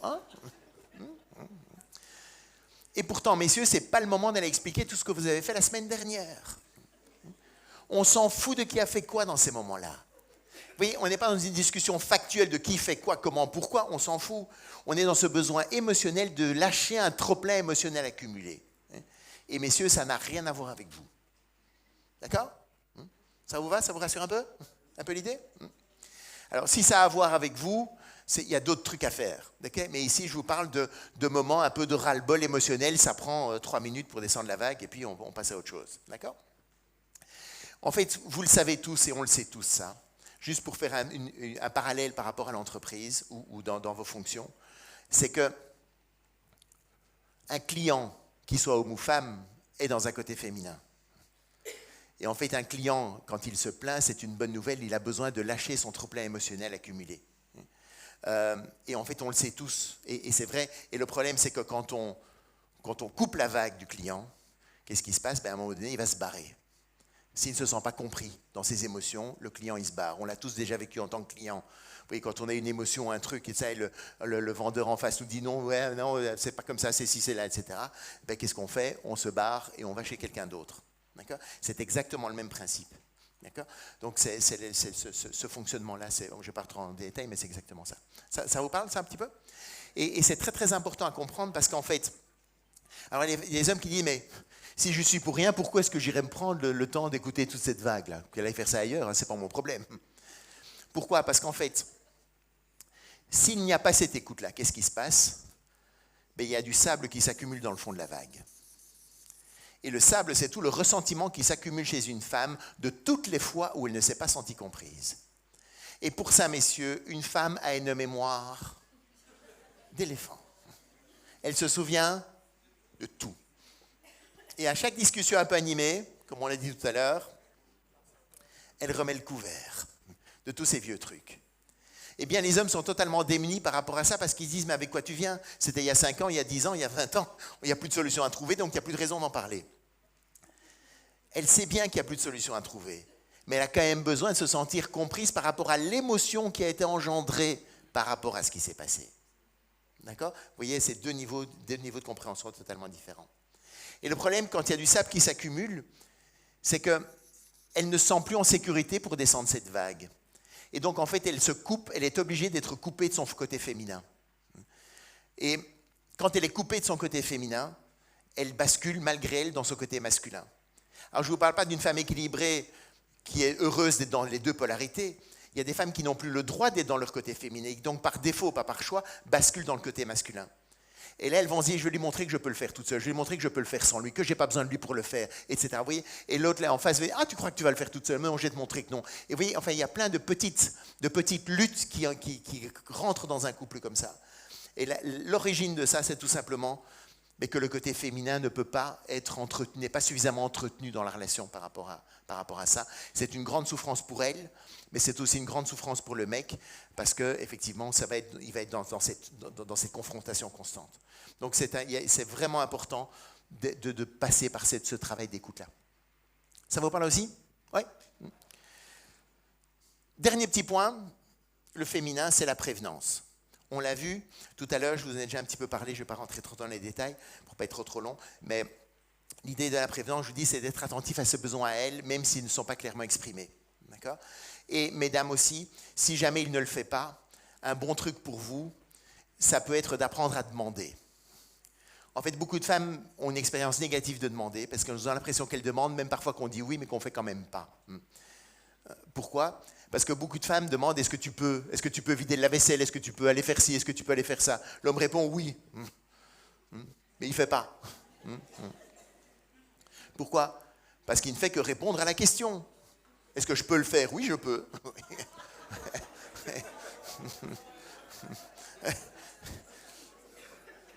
Mais ce n'est pas parce que je peux le faire que je vais le faire. D'accord ? Et donc, très très important, je ne vais pas rentrer dans tous les détails, mais très très important, mesdames, quand vous demandez est-ce que tu veux bien, est-ce que tu voudrais bien, et pas est-ce que tu peux. Okay ? Ça change tout dans notre oreille. Alors, les femmes qui disent ouais, c'est juste une sémantique. Mesdames, si votre fiancé vous demande en mariage en vous demandant est-ce que tu peux m'épouser ? Pas la même chose, hein ? Vous voyez que ça sonne différemment quand même, hein ? D'accord ? Alors, les points masculins. Donc, mesdames, avec des petites attentions de la compréhension et de la prévenance, vous êtes contentes ? Oui ? Ça vous va ? Qu'on ne se fatigue pas pour rien, quoi, hein, qu'on sache quand même un petit peu. Alors, le deuxième point, donc les points masculins. Quels sont pour vous, à votre avis, mesdames, les meilleures chances de recevoir ça ? C'est de nous donner ça. Et vice-versa. En fait, c'est là où il faut voir qu'une relation, c'est un échange. D'accord ? Et c'est quand on est dans cet échange qu'on est bien tous les deux. Et donc, le premier point masculin, c'est la confiance. Et la confiance, c'est quoi ? Mais mesdames, c'est la confiance que vous mettez dans sa capacité à être un bon jardinier. Or, les femmes ne se rendent pas compte parfois à quel point elles peuvent blesser un homme par rapport à toute une série de petites remarques qu'elles peuvent faire, qui sont juste des petites remarques en l'air comme ça, qui n'ont l'air de rien, mais qui peuvent être extrêmement blessantes pour un homme. Exemple, il vous emmène au restaurant pour votre anniversaire. Il a choisi un bon resto, il a vérifié tous les avis sur TripAdvisor, vous voyez, il a passé du temps, quoi, il s'est investi pour trouver le petit truc qui va vous faire plaisir et tout. La soirée est sympa, tout se passe bien, et puis au milieu du repas, elle va voir un tableau accroché au mur, et pour partager, elle va juste dire « Oh, t'as vu le tableau, qu'est-ce qu'il est moche !» Et là, l'homme arrête de parler pour le reste de la soirée. Dit plus un mot et elle ne comprend pas pourquoi. Mesdames, s'il vous emmène dans ce restaurant-là, c'est que c'est lui qui n'a pas le tableau. C'est lui qui a fait toute la décoration d'intérieur. Il est le bœuf qui est dans votre assiette, il est tout. Et toute remarque qu'elle fait par rapport à l'endroit où il l'emmène, il risque de le prendre personnellement. Et la réaction masculine à ce moment-là, c'est de dire « Mais si c'est comme ça, la prochaine fois, tu choisiras le restaurant toute seule. » Ou tu iras toute seule au restaurant, d'ailleurs. C'est encore plus simple. Hein. Pas se faire chier non plus. Pourquoi les hommes arrêtent les petites attentions ? Ils arrêtent pour deux raisons. La première, effectivement, ils pensent que c'est plus utile parce qu'on s'aime. Mais la deuxième raison plus profonde, c'est parce qu'ils ont tellement peur de se prendre 2 claques dans la figure si jamais ce n'est pas exactement comme vous voulez, mesdames, qu'ils ne vont plus rien faire du tout. Le nombre d'hommes que j'ai déjà entendu témoigner, ils sont chez eux en train de nettoyer les vitres ou n'importe quoi comme ça. La femme vient pas dire, non, c'est pas dans ce sens-là qu'il faut les nettoyer, c'est dans ce sens-là qu'il faut les nettoyer. Ah, t'as oublié le petit coin là. Elle va pas voir tout ce qu'il a fait, juste le petit coin qu'il n'a pas fait. Gare-toi les pas là, passe par les pas par là, prends cette route et pas une autre. Tous ces commentaires-là, mesdames, totalement démotivants pour un homme. Et en plus, mesdames, si vous pouvez vous abstenir de ce genre de petits commentaires en public, on vous en serait extrêmement reconnaissant. Le nombre de fois où on peut dîner chez des amis et les femmes sont là entre elles, ah, le mien il a 2 mains gauches, ah, l'autre jour il essaie de planter un clou, le mur, ah, il y a des trous partout, ah, je ne te raconte pas, le mien l'autre jour il s'est fait arrêter, il allait trop vite, ah, que c'était trop drôle, et le mec, Mesdames, vous allez le payer d'une manière ou d'une autre. On est extrêmement rancunier par rapport à ça, c'est notre sable à nous, ça. D'accord ? Vous voyez un peu ? Deuxième point, c'est l'acceptation, qui est un peu le pendant de cette compréhension. L'acceptation, notamment dans la situation suivante, qui est la plus courante, que vous allez sûrement vous retrouver. L'homme rentre chez lui, le visage un peu fermé, il a l'air un peu tracassé, ouais, un peu. Sa partenaire voit immédiatement qu'il a des problèmes avec une tête comme ça. Elle, quand elle a un problème, qu'est-ce qu'elle veut faire? En parler. Donc elle se dit, ah, oulala, il a un problème, il a besoin d'être en sécurité pour le dire, je vais lui montrer, je vais lui donner tout l'amour que je peux pour qu'il puisse descendre sa vague, je vais bien l'écouter, je vais bien le comprendre, et puis après il va pouvoir remonter sa vague et on va passer une magnifique soirée tous les deux. Le problème c'est que plus il va chercher à le faire elle va chercher à le faire parler, plus il va se taire. Et c'est là où on va tous les deux sortir frustrés de ce type de conversation, de situation. Elle est frustrée parce qu'elle se dit, mais c'est dingue, je lui mets tout mon amour pour qu'il puisse descendre cette vague. Si lui me faisait le tiers de ça, moi je serais la plus heureuse des femmes au monde. Et ce salaud-là, il ne voit pas tous les efforts que je fais pour lui. Très frustrant pour elle. Et l'homme, lui, il est tout aussi frustré. Pourquoi? Parce qu'il n'a pas ce dont il a besoin. Parce que ce que je vous ai dit, mesdames, tout à l'heure, c'est quand un homme a un problème, lui, la dernière chose qu'il veut faire, c'est d'en parler. En fait, nous, tous les hommes, on a une grotte dans laquelle on va se réfugier quand on a un problème.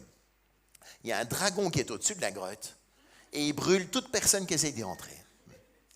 Et les femmes par amour, qu'est-ce qu'elles font? Elles prennent un bélier pour enfoncer la porte. Dis-moi ce qui ne va pas, parle-moi, il faut qu'on parle, je le vois bien qu'il y a quelque chose, dis-le-moi. Elles se font brûler par le dragon parce qu'on est là, fous-moi la paix, lâche-moi les baskets. À ce moment-là, elles se disent, mais il va de plus en plus mal, il faut absolument qu'il parle pour qu'il aille mieux. Et elles en remettent une couche. Et c'est comme ça qu'il y a des galeries qui sont creusées où l'homme creuse et elle lui court derrière. Mesdames, le plus beau cadeau que vous pouvez faire à un homme, quand il est dans sa grotte, foutez-lui la paix. Ça vous va, les gars? Ça va mieux? Ça va bien, hein, ça? Là, vous avez bien fait de venir, hein? Okay. Laissez-le dans sa grotte. Alors, pourquoi est-ce que c'est tellement difficile à faire pour une femme, ça? Et tout simplement parce qu'elle interprète mal le silence d'un homme. Pourquoi? Exactement comme un homme interprète mal la vague, la femme interprète mal la grotte. Pourquoi? Parce que quand deux copines ne se parlent pas, qu'est-ce que ça veut dire? Qu'elles se font la gueule. Et donc elles se disent, mais qu'est-ce que j'ai bien pu faire pour qu'ils soient tellement fâchés contre moi qu'ils ne veuillent même plus me parler?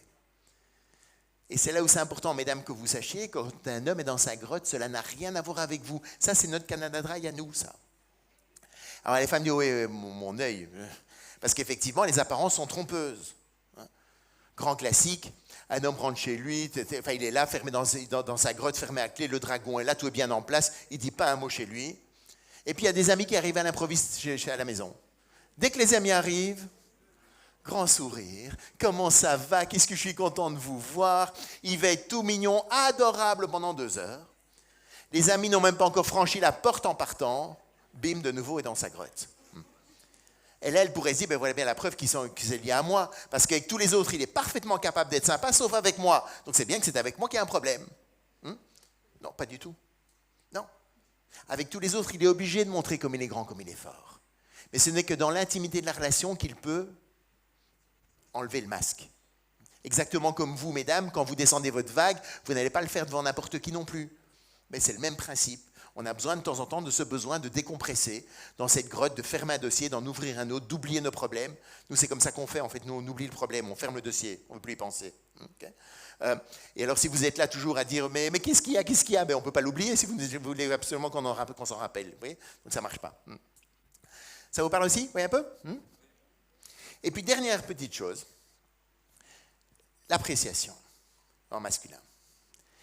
Et pour comprendre le besoin d'appréciation, on pourrait dire que le masculin fonctionne comme un dauphin. Vous savez comment on dresse les dauphins dans les parcs aquatiques pour qu'ils sautent dans les cerceaux? On donne du poisson. Le dauphin va sauter pour montrer comme il est grand et fort, mais aussi parce que chaque fois qu'il saute, il a du poisson. Eh bien, mesdames, un homme, c'est exactement la même chose. On va être ravis de faire tout ce qu'on peut pour notre princesse, à partir du moment où, quand on le fait, on a du poisson. Et le poisson, c'est quoi? Non, c'est pas que ce que vous pensez. Il y en a un qui a osé le dire, tout le monde y pensait. Hein, donc ça en fait partie, mais c'est pas que ça. Non. Ce sont tous ces petits mots du quotidien que vous pouvez nous dire. Merci beaucoup, ça me fait très plaisir, t'es fort, tu me rends heureuse. Qu'est-ce que j'ai de la chance d'être avec un mec comme toi? On l'adore, celle-là, mesdames. Hein? Prenez des notes, d'accord? Alors, très souvent, il y a des femmes qui disent « Oh, ça va, quoi, il est fou. » Je vois pas pourquoi j'irais lui dire « T'es fort » quand il vide le lave-vaisselle une fois, alors que moi, je le fais tous les jours de l'année. Okay? J'ai 2 réponses à ça. La première, mesdames, si vous voulez qu'il en fasse plus, commencez par apprécier quand il fait quelque chose, plutôt que de le punir chaque fois qu'il ne le fait pas. On voit qu'on est en train de changer dans l'éducation, ça commence à venir, on comprend que plutôt que de souligner chaque fois tout ce qui est mauvais, c'est d'encourager ce qui est bon, ça marche mieux plutôt que de souligner. Je pense que Stéphanie et Stéphane doivent être assez d'accord avec cette démarche-là, je pense, on doit être assez en phase. Mais c'est ça qui marche, c'est d'encourager quand ça va bien. Et la deuxième chose, et c'est là où c'est important de comprendre qu'on est différent dans la relation, justement, c'est que le masculin a plus besoin de poissons que le féminin. Et ce n'est pas parce que vous, mesdames, vous n'en avez pas un besoin vital dans la relation que nous, on n'en a pas un besoin vital. Et juste, je voudrais terminer par un petit exemple pour vous montrer cette différence-là. Un homme est chez lui en train de passer l'aspirateur. Bon, ça peut être théorique chez certains d'entre vous, hein, on imagine, hein, d'accord ?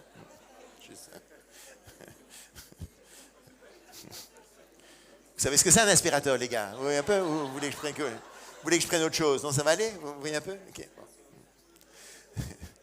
Donc, il est en train de passer l'aspirateur. Ouais, j'en ai marre. Sa femme vient à côté de lui et lui donne plein de poissons. Ah, mon amour, c'est extraordinaire, ce tapis est nickel, on pourrait manger par terre. Oh, il n'y a personne qui nettoie un tapis comme toi. Ouais, je suis fort. Il aspire 2 fois plus. Le tapis est nickel, on peut manger par terre. Vous voyez un peu l'idée ? L'inverse maintenant. Une femme est en train de passer l'aspirateur. Ah, j'en ai marre.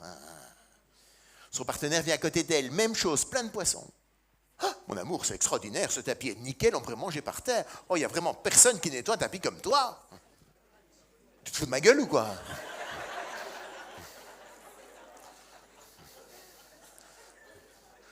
Il se prend l'aspirateur en pleine poire.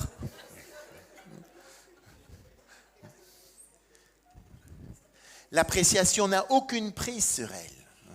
De quoi est-ce qu'elle a vraiment besoin ? De prévenance et d'attention. Non, pas d'un nouvel aspirateur. Non, ou d'une femme de ménage. Non, non, elle a besoin d'attention ou de prévenance, qu'ils lui disent « Oh ma chérie, tu es fatiguée, va t'asseoir, je vais terminer. » Ah ouais. Ah, ça vous va ? Ça vous voyez un peu l'idée ? Ah voilà. Bon, de nouveau, c'est théorique tout ça. Bon, c'est vrai. Okay, mais... Et ce que je veux dire par là, c'est que quand une femme a suffisamment de petites attentions de compréhension et de prévenance, le poisson c'est bien, de nouveau je ne vais pas dire qu'elle n'aime pas, mais ce n'est pas ça qui est réellement motivant pour elle dans sa relation de couple. Mais à l'inverse, si elle était prévenante à son égard, il est en train de passer l'aspirateur et elle lui dit « Oh mon chéri, tu es fatigué, va t'asseoir. » Il y a un problème ? C'est pas bien fait ? Tu prends pour un nul, tu crois que je suis pas capable de faire un aspirateur ? Il n'a aucune envie de sa prévenance et de ses petites attentions. Et c'est là en fait où on va faire l'erreur de donner ce qu'on aimerait bien recevoir. Très souvent dans un couple, mais les femmes vont donner plein de petites attentions de compréhension et de prévenance. Ouh là là, quand il rentre, il va être fatigué, je lui ai préparé son petit dîner, son petit truc, son petit ci, son petit là. Enfin, elle multiplie les petites attentions, la compréhension. Oh, qu'est-ce qui ne va pas, dis-moi ce qui ne va pas, etc. Et là, certains hommes, mais c'est pas désagréable, je ne suis pas en train de dire que c'est désagréable, les petites attentions, mais ce n'est pas ça qui est motivant pour un homme en couple, dans sa relation de couple. D'accord ? Et à l'inverse, les hommes, qu'est-ce qu'ils font ? Ben, eux, ils donnent plein de confiance, d'acceptation et d'appréciation. Moi, ma femme, je lui fais toute confiance. Les enfants, les écoles... Pas de problème. Non, les profs, je ne les connais pas, je ne sais pas où ils sont. Jamais vu un prof de ma vie, je ne sais pas où c'est ma femme qui s'en occupe, c'est son domaine, parfait. C'est génial comme elle fait. Oh ma chérie, non, ne m'en parle pas, non, c'est génial comme tu fais, bravo, ouais. Et les femmes vont dire, mais je m'en fous de ta confiance et de ton appréciation. Moi, ce que j'aimerais bien, c'est qu'on aille voir les profs ensemble, que je me sente soutenu, qu'on puisse en parler. Mais l'homme, il a l'impression d'être extraordinaire parce qu'il dit, c'est génial, ma chérie. Et c'est comme ça, petit à petit, qu'on peut s'épuiser, en ayant l'impression d'avoir été extraordinaire envers l'autre et de ne rien avoir reçu en retour.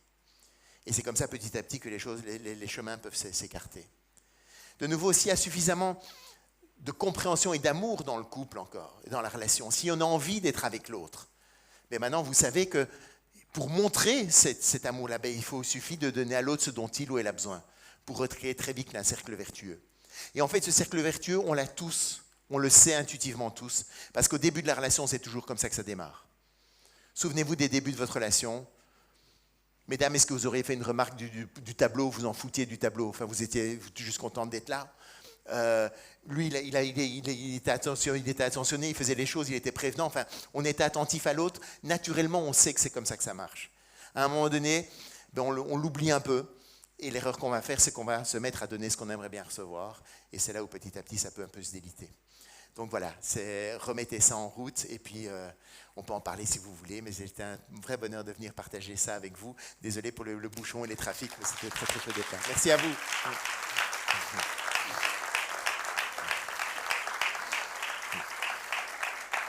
Tu veux question-réponse, quoi?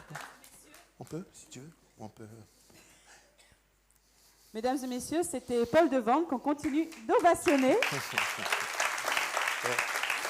Paul, merci beaucoup. Je pense que vous nous avez beaucoup éclairé ce soir. J'espère que ça va aider beaucoup de personnes. Je profite de votre présence sur scène pour vous dire que demain, il y aura des ateliers justement pour comment améliorer sa relation de couple. Ouais. Ce sera un moment un peu plus intimiste, un peu plus convivial. Mais déjà ce soir, Paul, vous avez donné la possibilité à certaines personnes dans le public de poser des questions. Si vous avez envie, il y a un micro, il y a des micros. Donc, on vous invite. Est-ce qu'il y en a qui ont des questions? Est-ce qu'il y aurait des questions? Des mains levées ou... Non? Oui, une question là. Ah.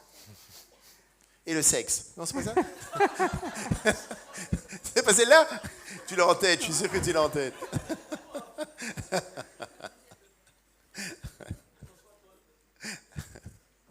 Ça marche.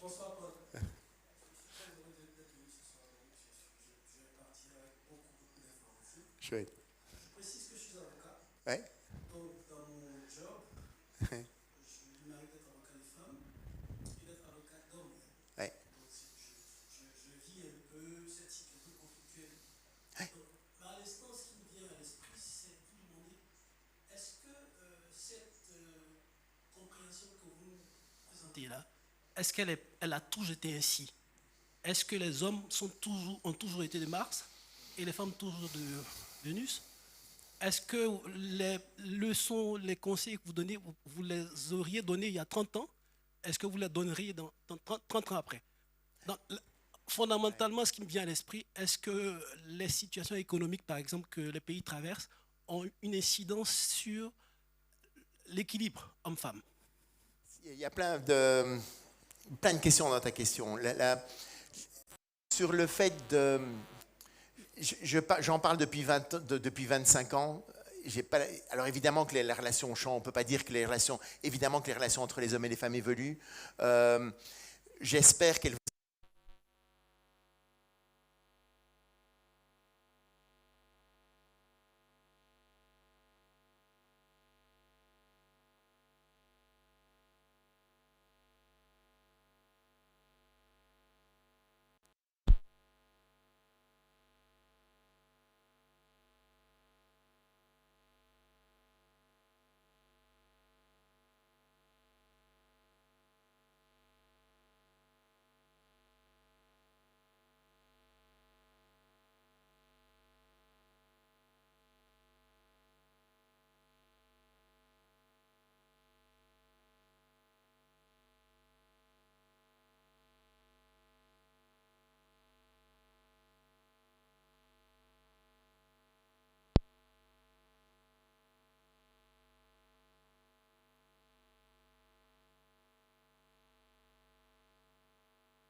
Ça fonctionne, parfait, bravo.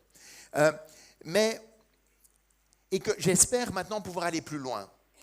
C'est de reconnaître qu'on peut être égaux et différents. Dans un premier temps, il a fallu qu'on montre qu'on était semblables pour être égaux, pour être considérés comme égaux. Je comprends la démarche.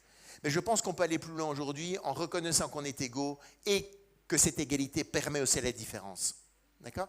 Et c'est là toute l'évolution de la société dans laquelle on est depuis 30 ans. J'espère qu'on va vers là.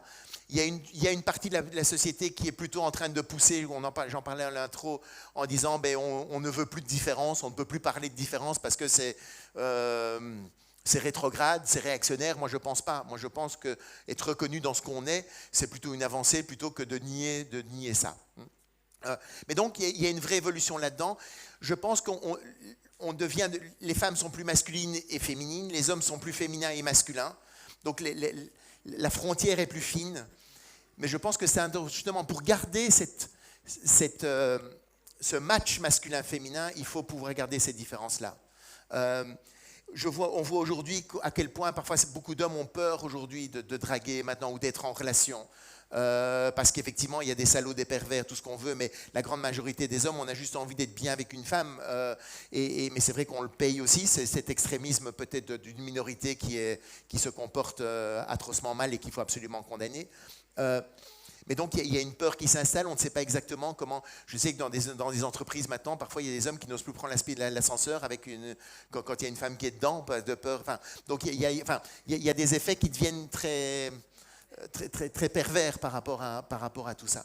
Mais donc, effectivement, il y a une vraie évolution. Et malgré tout, et c'est vrai que, de nouveau, Lily, je ne veux pas imposer un modèle là-dessus, c'est juste, est-ce que ça vous parle ou pas, comprendre ces fonctionnements-là.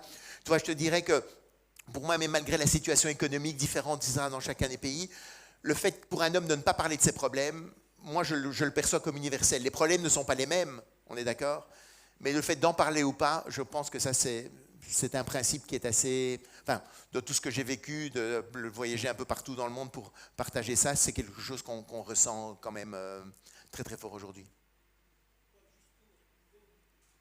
On peut remettre le micro ? Ouais. Une réaction rapide. Juste dire que de mon ressenti, en termes d'expérience, c'est de voir... J'ai bien noté le chemin que les femmes ont fait.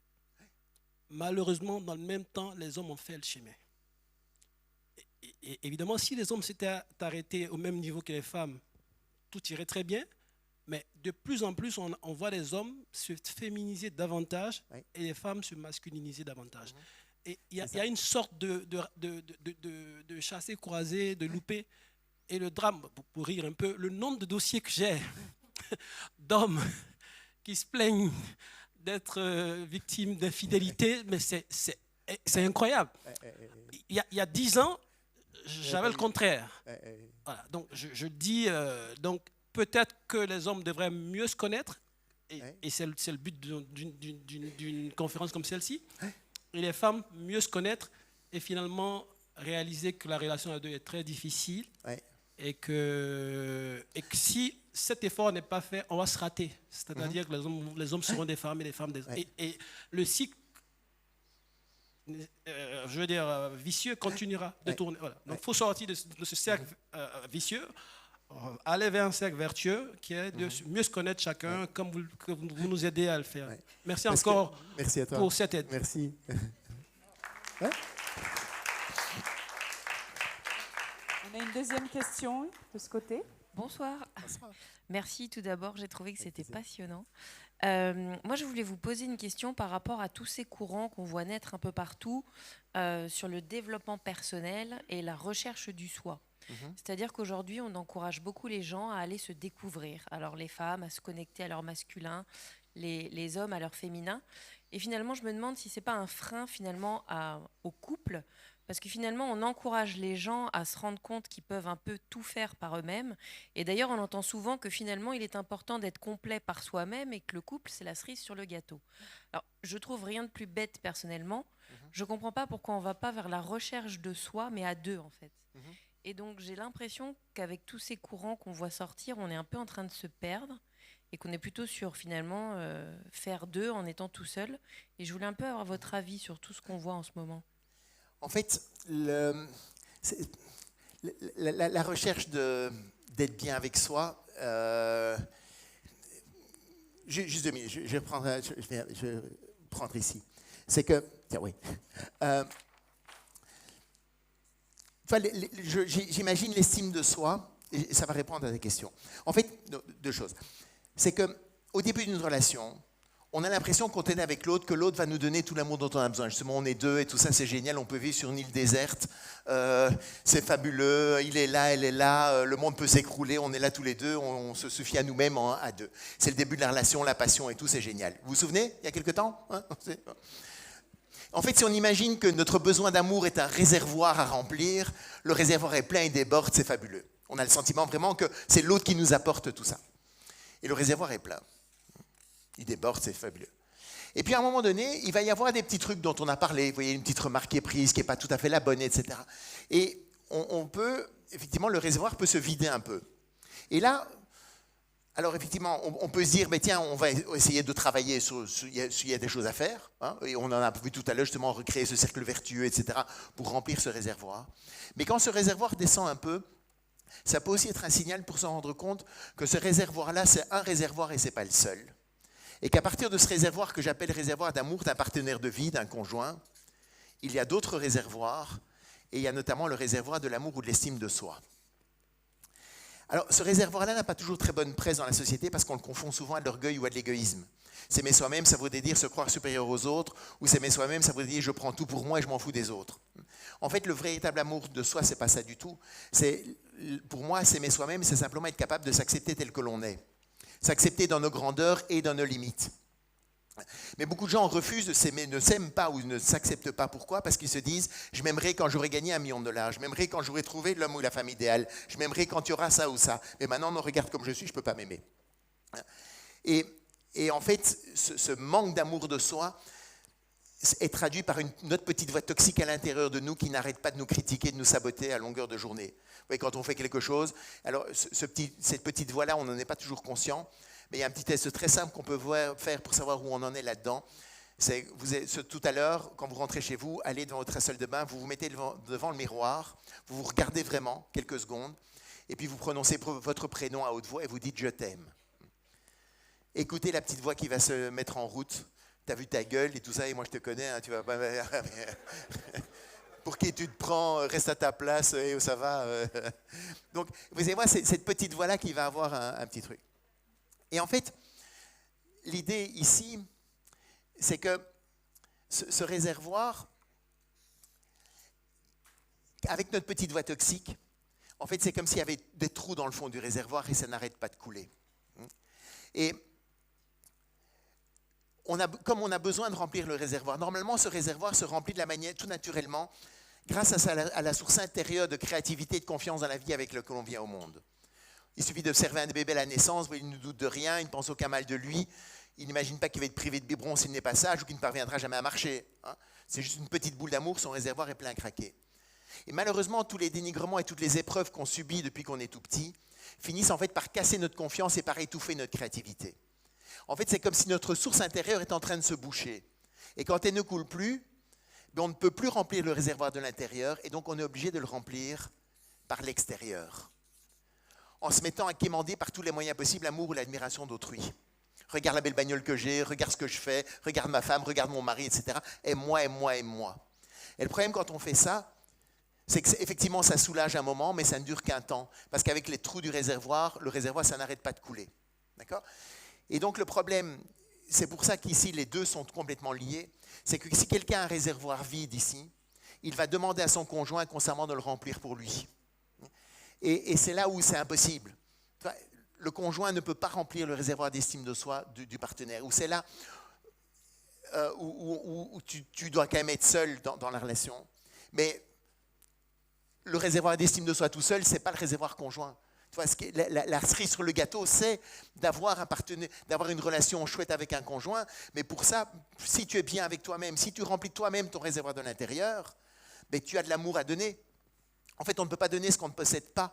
Il faut avoir de l'amour en soi pour le partager autour de soi. Et quand tu es avec quelqu'un qui te pompe ton énergie tout le temps, c'est pas terrible. Et c'est là où le travail sur soi, pour moi, reste essentiel. Mais c'est pas un travail de soi égoïste pour remplir ton réservoir de l'extérieur. C'est un travail de soi pour dégager ta source intérieure et faire rejaillir le soleil qui est en toi.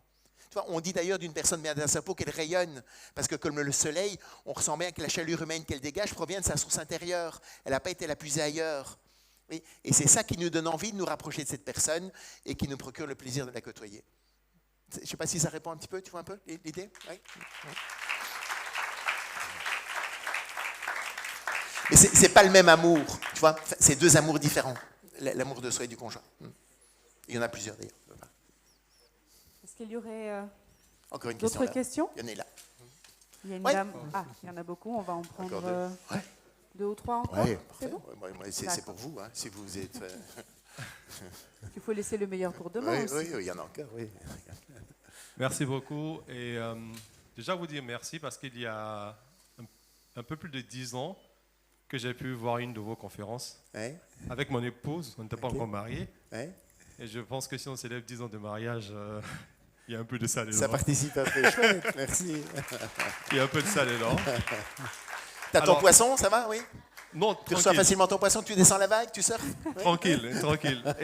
Et justement, je voulais savoir si, en fait, le secret, c'était pas, en fait, de ne pas chercher à comprendre, en fait. C'est-à-dire, dire, OK, je ne vais pas faire l'effort de comprendre.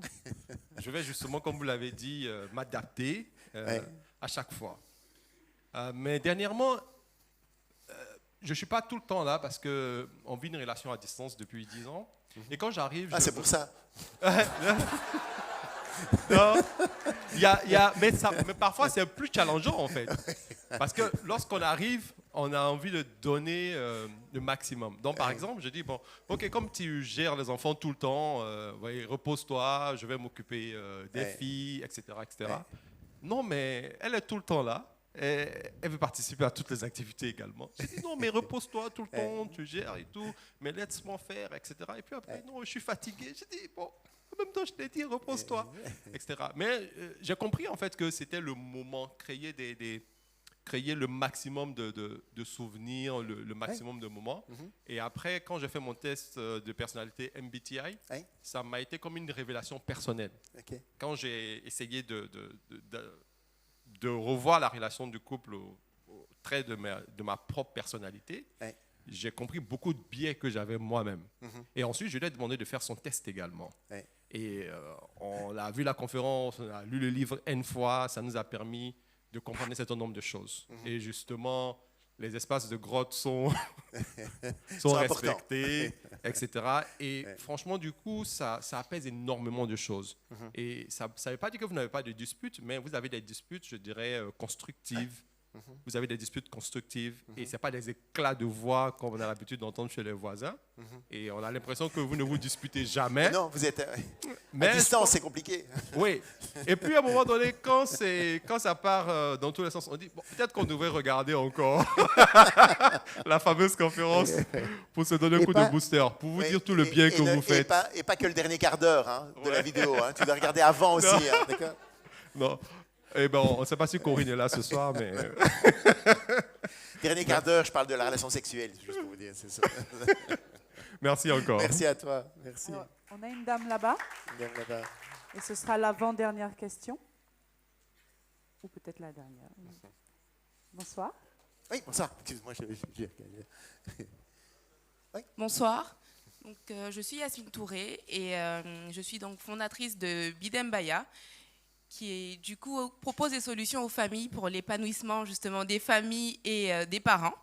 Donc merci à SFA et à Stéphanie pour cette initiative et merci à vous justement pour ces clés que vous nous avez présentées pour réussir la communication dans le couple.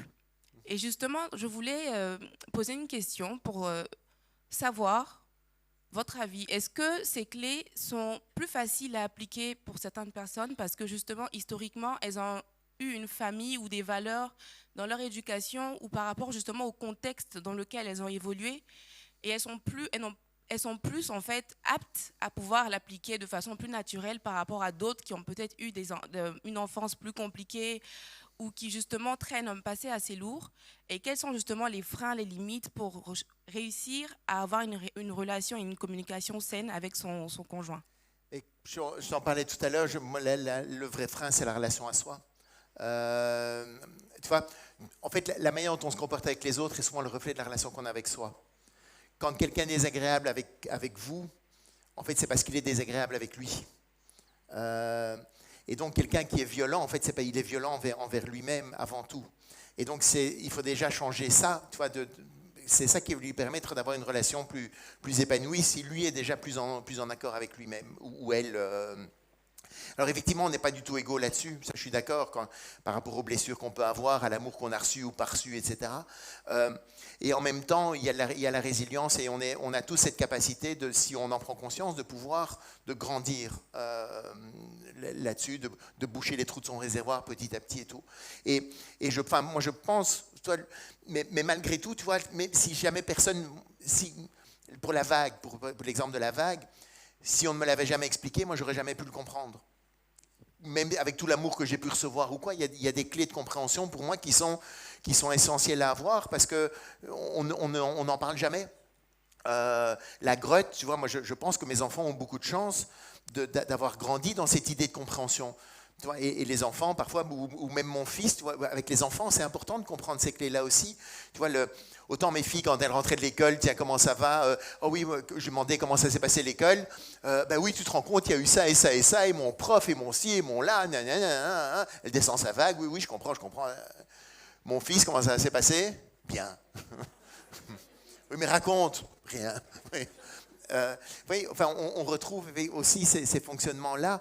Et donc, quand s'ils ont la chance d'être appris, intégrés et acceptés, c'est une chance énorme. Mais c'est pour ça qu'il y a un travail énorme à faire avec toi, avec Stéphanie, avec tout le monde, pour essayer justement de partager ça et de faire prendre conscience au plus grand nombre. Mais la tâche est énorme. Oui. C'est clair, merci beaucoup. De ce côté ouais. Ça marche. Ok, bonsoir. Bonsoir. Moi, j'ai quand même deux petites questions, deux incompréhensions. La première concerne le besoin parfois d'avoir recours à une personne extérieure quand il y a un souci dans le couple. La plupart du temps, on a tendance à se dire que peut-être qu'un intermédiaire saurait mieux expliquer ce qu'on ressent à l'autre partenaire. Ouais. Donc, en tant que femme, je me demande d'abord, comment les hommes perçoivent ça, et ensuite, qu'est-ce qui est plus indiqué? Prendre un autre homme pour lui parler, quand on pense que peut-être qu'il pourrait imaginer qu'il y a d'autres choses qui ont été dites, ou bien qu'on a trahi, ou bien prendre une autre femme, alors que peut-être qu'elle ne voit pas la chose, elle ne saura pas dire ce que lui, il voit. Ça, c'est ma première question. Et la seconde question, qui est celle qui m'interpelle beaucoup depuis que je suis assise là, je me dis... parfois, on peut se dire que c'est peut-être par incompréhension du sexe opposé que les choses ne marchent pas. Mais ce que je ne comprends pas, c'est qu'est-ce qui pourrait bien pousser un homme qui se trouve déjà peut-être pas très bien compris au truc à être infidèle. Déjà, ça ne marche pas bien avec une femme. Il va prendre une deuxième femme, une troisième femme. Qu'est-ce qui explique ça? Ah oui, bien celle-là. Très bonne question, madame. Très bonne question. Mais lui, il pense que c'est de la faute de la première, donc il va prendre une autre qui va avec sa marche. Je réponds déjà à celle-là et puis je reviendrai avant sur la première. Et on a parlé un petit peu tout à l'heure justement. Pour moi, le fait... Alors de nouveau, je sais, j'ai aucun jugement. Je vous dis, je ne cherche pas un modèle de société. Je ne cherche pas à imposer ou à proposer un modèle de société par rapport à ça. C'est pas l'alpha et l'oméga. Ce que j'essaie d'apporter, c'est des clés de compréhension pour que chacun, on puisse faire du mieux qu'on peut avec ce qu'on est, avec nos histoires, avec tout. Donc il n'y a absolument aucun jugement ou aucune idée d'imposer quoi que ce soit. Mais mon sentiment, et de nouveau je vous partage ça, ce n'est pas une vérité que je partage, mais je pense que si quelqu'un a besoin de draguer, souvent c'est pour remplir ce réservoir-là, le réservoir d'estime de soi de l'extérieur, pour essayer d'être rassuré qu'il peut encore plaire. Tu vois, parce que justement avec sa femme ça ne marche pas, parce qu'elle lui donne plus jamais de poisson, parce qu'il ressent plus de confiance, mais pour lui c'est difficile à vivre. Il se dit est-ce que ça pourrait peut-être marcher avec eux, est-ce qu'il y en a une autre qui me trouve chouette, qui me trouve sympa, peut-être que donc ça peut être une idée, parce qu'il a besoin de remplir ce réservoir de l'extérieur. Tu vois, peut-être qu'il n'a pas suffisamment confiance en lui, et donc il va le voir aller chercher à l'extérieur. Mais ça marche aussi à l'inverse. Des femmes qui ont besoin aussi, qui n'ont pas beaucoup d'estime d'elles-mêmes et qui ont besoin toujours de séduire, parce que pour être rassurées. Ça marche exactement dans les deux sens. Mais ce n'est pas un problème de couple, c'est pas un problème lié à la personne, c'est un problème de relation à soi. Et la première question, c'était quoi ta première? Un membre extérieur. Ah oui, avec un homme ou une femme. En fait, très souvent, beaucoup de gens m'ont demandé, mais est-ce que si c'était une femme qui disait ça, comment est-ce qu'on le percevrait? Mon sentiment, je vais l'avoir un peu testé un petit peu, c'est que c'est vrai que c'est plus facile pour un homme que ce soit un autre homme qui le dise. Déjà, dans un environnement comme ça, c'est beaucoup plus facile à faire dans un environnement comme ça plutôt que chez un thérapeute ou un conseiller où on va déjà être 3. Tu vois, donc, et c'était une des raisons pour lesquelles j'ai commencé le spectacle. C'est que justement, une conférence sur le couple, tu es ici pour ça qu'on met conférence spectacle quand même, pour qu'il y ait 2-3 mecs qui viennent, sinon juste une conférence, ils vont... C'est pour vous piéger les gars qu'on a mis un spectacle, hein, c'est juste... Parce que là, vous pouvez pas refuser. Ah oui, c'est un spectacle, ok. Donc, conférence sur le couple, j'ai pas de problème, ça va. Donc, il va pas me faire chier, celui-là, à me raconter des trucs. Mais, donc, c'est plus facile pour un homme d'entendre, parce que si c'est une femme, elle va dire encore leur truc de bonne femme, ils sont en train de me laver le cerveau, je suis pas encore assez bien, je suis encore trop ci, trop là, pas assez. Et donc, il peut effectivement se fermer. Et donc, c'est là le choix, effectivement, je pense que pour un homme, ça peut peut-être être plus facile d'être avec une femme, mais de nouveau, il faut encore avec un homme, mais il faut encore comprendre les différences de fonctionnement. Enfin, si c'est un homme ou une femme et qui comprend rien, enfin, ou qui comprend rien, qui a pas ce filtre-là en tête de fonctionnement différent, c'est à peu près équivalent, que ce soit un homme ou une femme, à mon avis. Mais je pense aussi, les thérapeutes, pour en avoir quand même rencontré beaucoup, etc., c'est que il y en a qui sont pas dans cette ligne-là. De compréhension de nos différences. Il y en a qui vont dire, par exemple aussi, tiens, si on n'est plus amoureux, voilà, il faut arrêter. Alors, mais qu'est-ce que ça veut dire être amoureux? Ils ne vont pas creuser sur le fait, voilà, que c'est quoi l'amour en général quand on est là ensemble depuis quelques années, est-ce que ça change ou pas? Enfin, donc il y a plein de questions plus larges que juste je suis plus amoureux. Mais de nouveau, tout ça est très, très, très, très personnel. Mais c'est vrai que c'est pas neutre si c'est un homme ou une femme qui parle de ça. Ça, je suis tout à fait d'accord avec toi. Alors, on applaudit encore Paul Devant. N'oubliez rien. Merci à vous, c'est très, très sympa. Paul Devant, merci. Alors, mesdames et messieurs, nous sommes arrivés à la fin de notre spectacle. Merci encore, Paul, pour tous ces éclaircissements. Je rappelle que vous aurez la possibilité demain de poser toutes les questions que vous voulez, de manière plus intime. Et on peut aller dans les détails. Si c'est demain, voilà. On peut justement parler de la gestion de conflits. Donc en fait, je vous ai parlé de 2 réservoirs, mais il y en a 7. On va aller un petit peu plus dans les détails de tout ça, de mettre la relation dans son contexte. Enfin, donc plein d'autres choses plus... on va parler de sexe aussi, si vous voulez aussi. Alors, je sais que je vais en amener 5, là. Au moins, là je sais qu'on a pour tous ceux que ça intéresse, les ateliers sont au prix de 20 000 francs. Vous pouvez vous rapprocher donc, des hôtesses à la sortie de la salle pour avoir plus d'infos ou pour vous inscrire. Je tiens aussi à remercier déjà Stéphanie, merci beaucoup, merci, et la structure SFA pour ce bel événement. Merci à Orange, merci au ministère de la Fonction publique, merci à Elite Intérim et SOA Prestige Group, le Bellucci aussi, la Chambre de commerce belge et luxembourgeoise et aussi l'Atelier Floral. En tout cas, merci d'être venus. Je vous souhaite une très bonne soirée et à très bientôt.